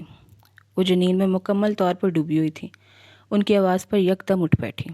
اوہو، 8:30 بج گئے۔ اس نے وال کلاک کی طرف نظر دوڑائی۔ جلدی سے فریش ہو کر نیچے آ جاؤ، ناشتہ ریڈی ہے، شمشاد نے کہا اور کمرے سے باہر نکل گئی، اور وہ تیزی سے اپنے سیاہ ریشمی بالوں کو سمیٹتی فریش ہونے واش روم میں گھس گئی تھی۔ 10 منٹ میں وہ ٹیبل پر موجود تھی۔ شمشاد نے چائے کی کیتلی اس کے آگے رکھی اور خود بھی اس کے ساتھ بیٹھ گئی۔ پاپا آفس چلے گئے کیا؟ اس نے چائے کے تیز تیز گھونٹ حلق میں اتارتے ہوئے پوچھا تھا۔ ہاں، وہ تو صبح 7 بجے ہی چلے گئے تھے، شمشاد نے جواب دیا اور پھر یکدم خاموش ہو گئے۔ کیا ہوا امی، آپ خاموش کیوں ہیں؟ آئلہ نے ان کے خاموش ہو جانے پر حیرانی سے پوچھا تھا۔ آج تمہاری تائی کا نائجیریا سے فون آیا تھا۔ کیوں، خیریت؟ اس نے پوچھا۔ تمہارے تایا کی طبیعت دن بدن بگڑتی جا رہی ہے، انہیں ہاسپٹلائز کر دیا گیا ہے۔ یہ سن کر وہ خود بھی پریشان ہوگی۔ اوہ، تو پھر؟ تمہارے ابو نائجیریا جانے کا سوچ رہے ہیں۔ امی کی اس بات پر یکدم حیران رہ گئی۔ ابو مان گئے؟ اس کا لہجہ حیران کن تھا۔ انہیں اب ماننا ہی تھا۔ بھائی چند گنے چنے سانسیں لے رہے، اب اس سو کال ناراضگی ختم نہ کرتے کیا؟ یہ کہتے ہوئے شمشاد کے لہجے میں دکھ چلک رہا تھا۔ آئلہ بھی افسردہ ہوگی۔ امی، آپ کو اور ابو کو وہاں جانا چاہیے، ان کو ہماری ضرورت ہے بہت، آئلہ نے کہا تو شمشاد نے سر ہلایا۔ پر مجھے وہاں جانے پر تمہارا ہی خیال آتا رہے گا، تم پیچھے اکیلی کیسے رہو گی؟ شمشاد کو اس کی فکر تھی۔ امی آپ پریشان بالکل بھی نہ ہو، اکیلی گاؤں میں اللہ ہے نا، اور پھر ماہا اور فاریہ کو بلا لوں گی یا زہرا آ جائے گی، 1 مہینے کی تو بات ہے، آپ بے فکر ہو جائیں، اسے مسکراتے ہوئے مطمئن کیا تھا۔ چلو دیکھتے ہیں، انہوں نے یہ کہہ کر اپنی توجہ اخبار کی جانب مبذول کر لی تھی۔ میں آئی کمنگ سر؟ مسٹر ابراہیم نے دروازہ ناک کرتے ہوئے اجازت مانگی تھی۔ یس کمن۔ شہروز کے اجازت دینے پر وہ اندر داخل ہو گئے۔ آئیے بیٹھیے، شہروز نے سامنے رکھی چیئر کی جانب اشارہ کیا۔ شکریہ، یہ کہہ کر وہ ایک جانب رکھی کرسی پر بیٹھ گئے۔ جی ابراہیم صاحب، یاور انڈسٹری والی فائل مکمل ہو گئی؟ انہوں نے پوچھا تھا۔ جی سر، ہوگی، یہی دینے آیا تھا۔ ابراہیم نے ہاتھ میں پکڑی نیلے کور کی فائل شہروز کی جانب بڑھائی تھی۔ تھینکس، وہ دھیما سے مسکرائے۔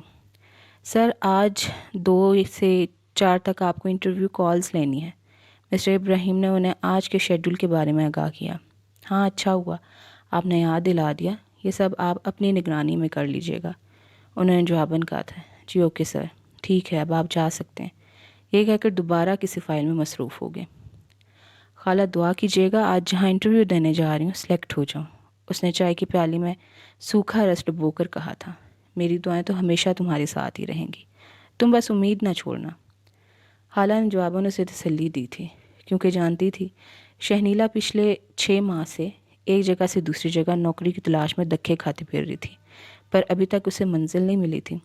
جس جگہ جاتی وہاں تعلیمی قابلیت اور ڈگری سے دیکھنے سے پہلے رشوت مانگی جاتی تھی، اور شہنیلا مایوس ہو کر الٹے قدموں واپس لوٹ آتی تھی۔ صبح ایک امید لے کر گھر سے نکلتی تھی کہ شاید آج کامیابی مل جائے، پر نہیں، جو لوگ رشوت کے پیسوں سے اپنے جسم کی پرورش کرتے ہیں وہ پھر اتنی آسانی سے اسے پیچھا نہیں چھڑا سکتے۔ خالہ اگر امید چھوڑ دیتی تو کیا ہر روز ایسے ہی دھکے کھاتی؟ وہ ہولے سے مسکرائی تھی۔ میں جانتی ہوں کہ میری شہنیلا بہت بہادر ہے۔ خالہ بی نے بہت شفقت سے اس کے سر پر ہاتھ پھیرا تھا۔ اچھا خالہ، اب میں چلتی ہوں، دعا کیجیے گا، اور ہاں، میں نے آپ کی روٹی بنا کر ہاٹ پاٹ میں رکھ دی ہے، یاد سے کھا لیجیے گا، اور دوائیاں بھی آپ کی چارپائی کے دائیں والی تپائی پر رکھتی ہیں، وہ بھی لے لیجیے گا۔ اس نے جاتے جاتے یاد دہانی کرائی تھی۔ خالہ نے مسکراتے اس بات میں سر ہلایا۔ جاؤ فی امان اللہ۔ خالہ بی نے اسے بیرونی دروازے سے نکلتا دیکھ کر دل میں کہا تھا، شازر تمہیں گھر میں یہ بات بتانے کی کیا ضرورت تھی؟ خواہ سب کو پریشان کر دیا تم نے۔ اسرار کے جاب کے حوالے سے جو بات شازر نے گھر والوں کو بتائی تھی، گلبخت اس وجہ سے اس پر برہم ہو رہی تھی۔ ارے غصہ کیوں کر رہی ہو؟ تم کوئی ہم سے الگ ہو جو اپنی پریشانیاں ہم سے چھپائے رکھتی ہو؟ شازر نے الٹا اسے لتاڑا تھا۔ یہ بات نہیں ہے شازر، تم جانتے ہو کہ خودداری کے معاملے میں کوئی کمپرومائز نہیں کرتی، اور دوسری بات یہ کہ میں پھوپھو کو اپنی جاب سے اپنی جانب سے کوئی بھی پریشانی نہیں دینا چاہتی۔ وہ بے ساختہ بولی تھی۔ اچھا، کچھ بنا اسرار کی جاب کا کیا؟ اس نے دوبارہ پوچھا۔ نہیں، کافی جگہ انٹرویو دے چکے ہیں، پر ابھی تک کہیں بھی کوئی مثبت جواب نہیں ملا ہے، وہ مایوسی سے بولی تھی۔ چلو اللہ پر بھروسہ رکھو، ضرور مدد کرے گا، شازر نے اسے تسلی دیتے ہوئے کہا تھا۔ اسی پاک ذات پر تو بھروسہ ہے، گلبخت بولی۔ ہاں بے شک وہی ہے جو ہمارے لیے آسانیاں پیدا کرتا ہے۔ شازر کا لہجہ بہت پر یقین تھا۔ گلبخت کو کچھ ٹھارس بندی تھی۔ ایبٹ آباد میں سردیاں پوری شد و مت سے اتر آئی تھیں، اور اوپر سے یونیورسٹی کی نئی کلاسز بھی باقاعدہ اگلے 2 دن سے شروع ہونے والی تھیں۔ ایسے میں آئلہ یونیورسٹی اور گھر کے درمیان گھن چکر بنے ہوئے تھے، کیونکہ شمشاد اور فاروق خانزئی کی سیٹیں کنفرم ہو چکی تھیں اور انہیں 2 دن بعد نائجیریا روانہ ہونا تھا۔ زہرا کو اس نے لاہور سے بلوا لیا تھا، وہ بھی اس کا پورا ساتھ دے رہی تھی۔ شاپنگ سے لے کر پیکنگ تک آئلہ اور زہرا نے مل کر کام کیا تھا۔ ابو اپنا اور امی کا ضرور بہت خیال رکھیے گا، اور دوائیاں آپ دونوں نے ٹائم سے لینی ہیں۔ شام کو ان کی فلائٹ تھی، اور ان کے روانہ ہونے سے پہلے آئلہ انہیں خصوصی ہدایات ازبر کروا رہی تھی۔ ارے بیٹا، یہ بات آپ کو 200 بار کہہ چکی ہیں، اب تو یہ جملہ ہمارے دل پر نقش ہو چکا ہے، فاروق خانزئی نے شرارت سے اسے ٹوکا تھا۔ اچھا، اپنا بہت خیال رکھنا بیٹا، اور ہاں زہرا، تم اب یہیں رہنا۔ میں نے تمہاری ماں سے اجازت لے لی، 1 مہینے کی بات ہے، پلک جھپکتے گزر جائے گا۔ شمشاد خانزئی نے جواباً کہا تھا تو وہ دونوں سر ہلا کر رہ گئی، پر آئلہ نہیں جانتی تھی کہ تقدیر کیا سوچے بیٹھی ہے۔ وہ جس وقت رکشے سے اتری، سورج پوری آب و تاب کے ساتھ آسمان پر چمک رہا تھا۔ اس نے رکشے والے کو کرایہ تھمایا اور عمارت کی جانب بڑھ گئی۔ ایس کے بلڈنگ اپنی پوری طاقت اور غرور کے ساتھ زمین پر سینہ تانے جلوہ افروز تھی۔ اس نے عمارت میں داخل ہونے سے پہلے جتنی قرآنی آیات ازبر تھی دل میں پڑھ لی تھی۔ بس دل میں امید ڈھیرے ڈالے بیٹھی تھی کہ آج شاید اسے جاب مل جائے۔ پچھلے 6 ماہ سے دھکے کھاتے کھاتے اب وہ جسمانی طور پر تھکنے لگی تھی۔ لوگوں کے رویے اب اسے کمزور کرنے لگے تھے۔ آج یہاں وہ اپنی پوری تیاری کے ساتھ آئی تھی کہ جیسے بھی اسے یہ نوکری ضرور حاصل کرنی ہے۔ ریسیپشن پر پہنچ کر اس نے معلومات لی اور ویٹنگ روم کی جانب بھر گئی۔ ویٹنگ روم میں پہلے سے ہی بہت سے اس جیسے امیدوار محو انتظار تھے۔ وہ انتظار میں لگے ایک صوفے پر بیٹھ گئی۔ اب اسے بلائے جانے کا انتظار تھا۔ شازر، سنا ہے کہ کچھ نئے اسٹوڈنٹس بھی یونیورسٹی میں آئے۔ وہ تینوں دوست اس وقت کیفیٹیریا میں بیٹھے لنچ کر رہے تھے جب عباد نے خبر سنائی تھی۔ تو کیا کریں یار، ظاہر یونیورسٹی تعلیمی ادارہ ہے، ہر کوئی یہاں تعلیم حاصل کرنے آتا ہے۔ اس نے اس بات کو ہوا میں اڑاتے ہوئے جواب دیا، یار وہ تو ہمارے ڈپارٹمنٹ میں آئی ہے نا۔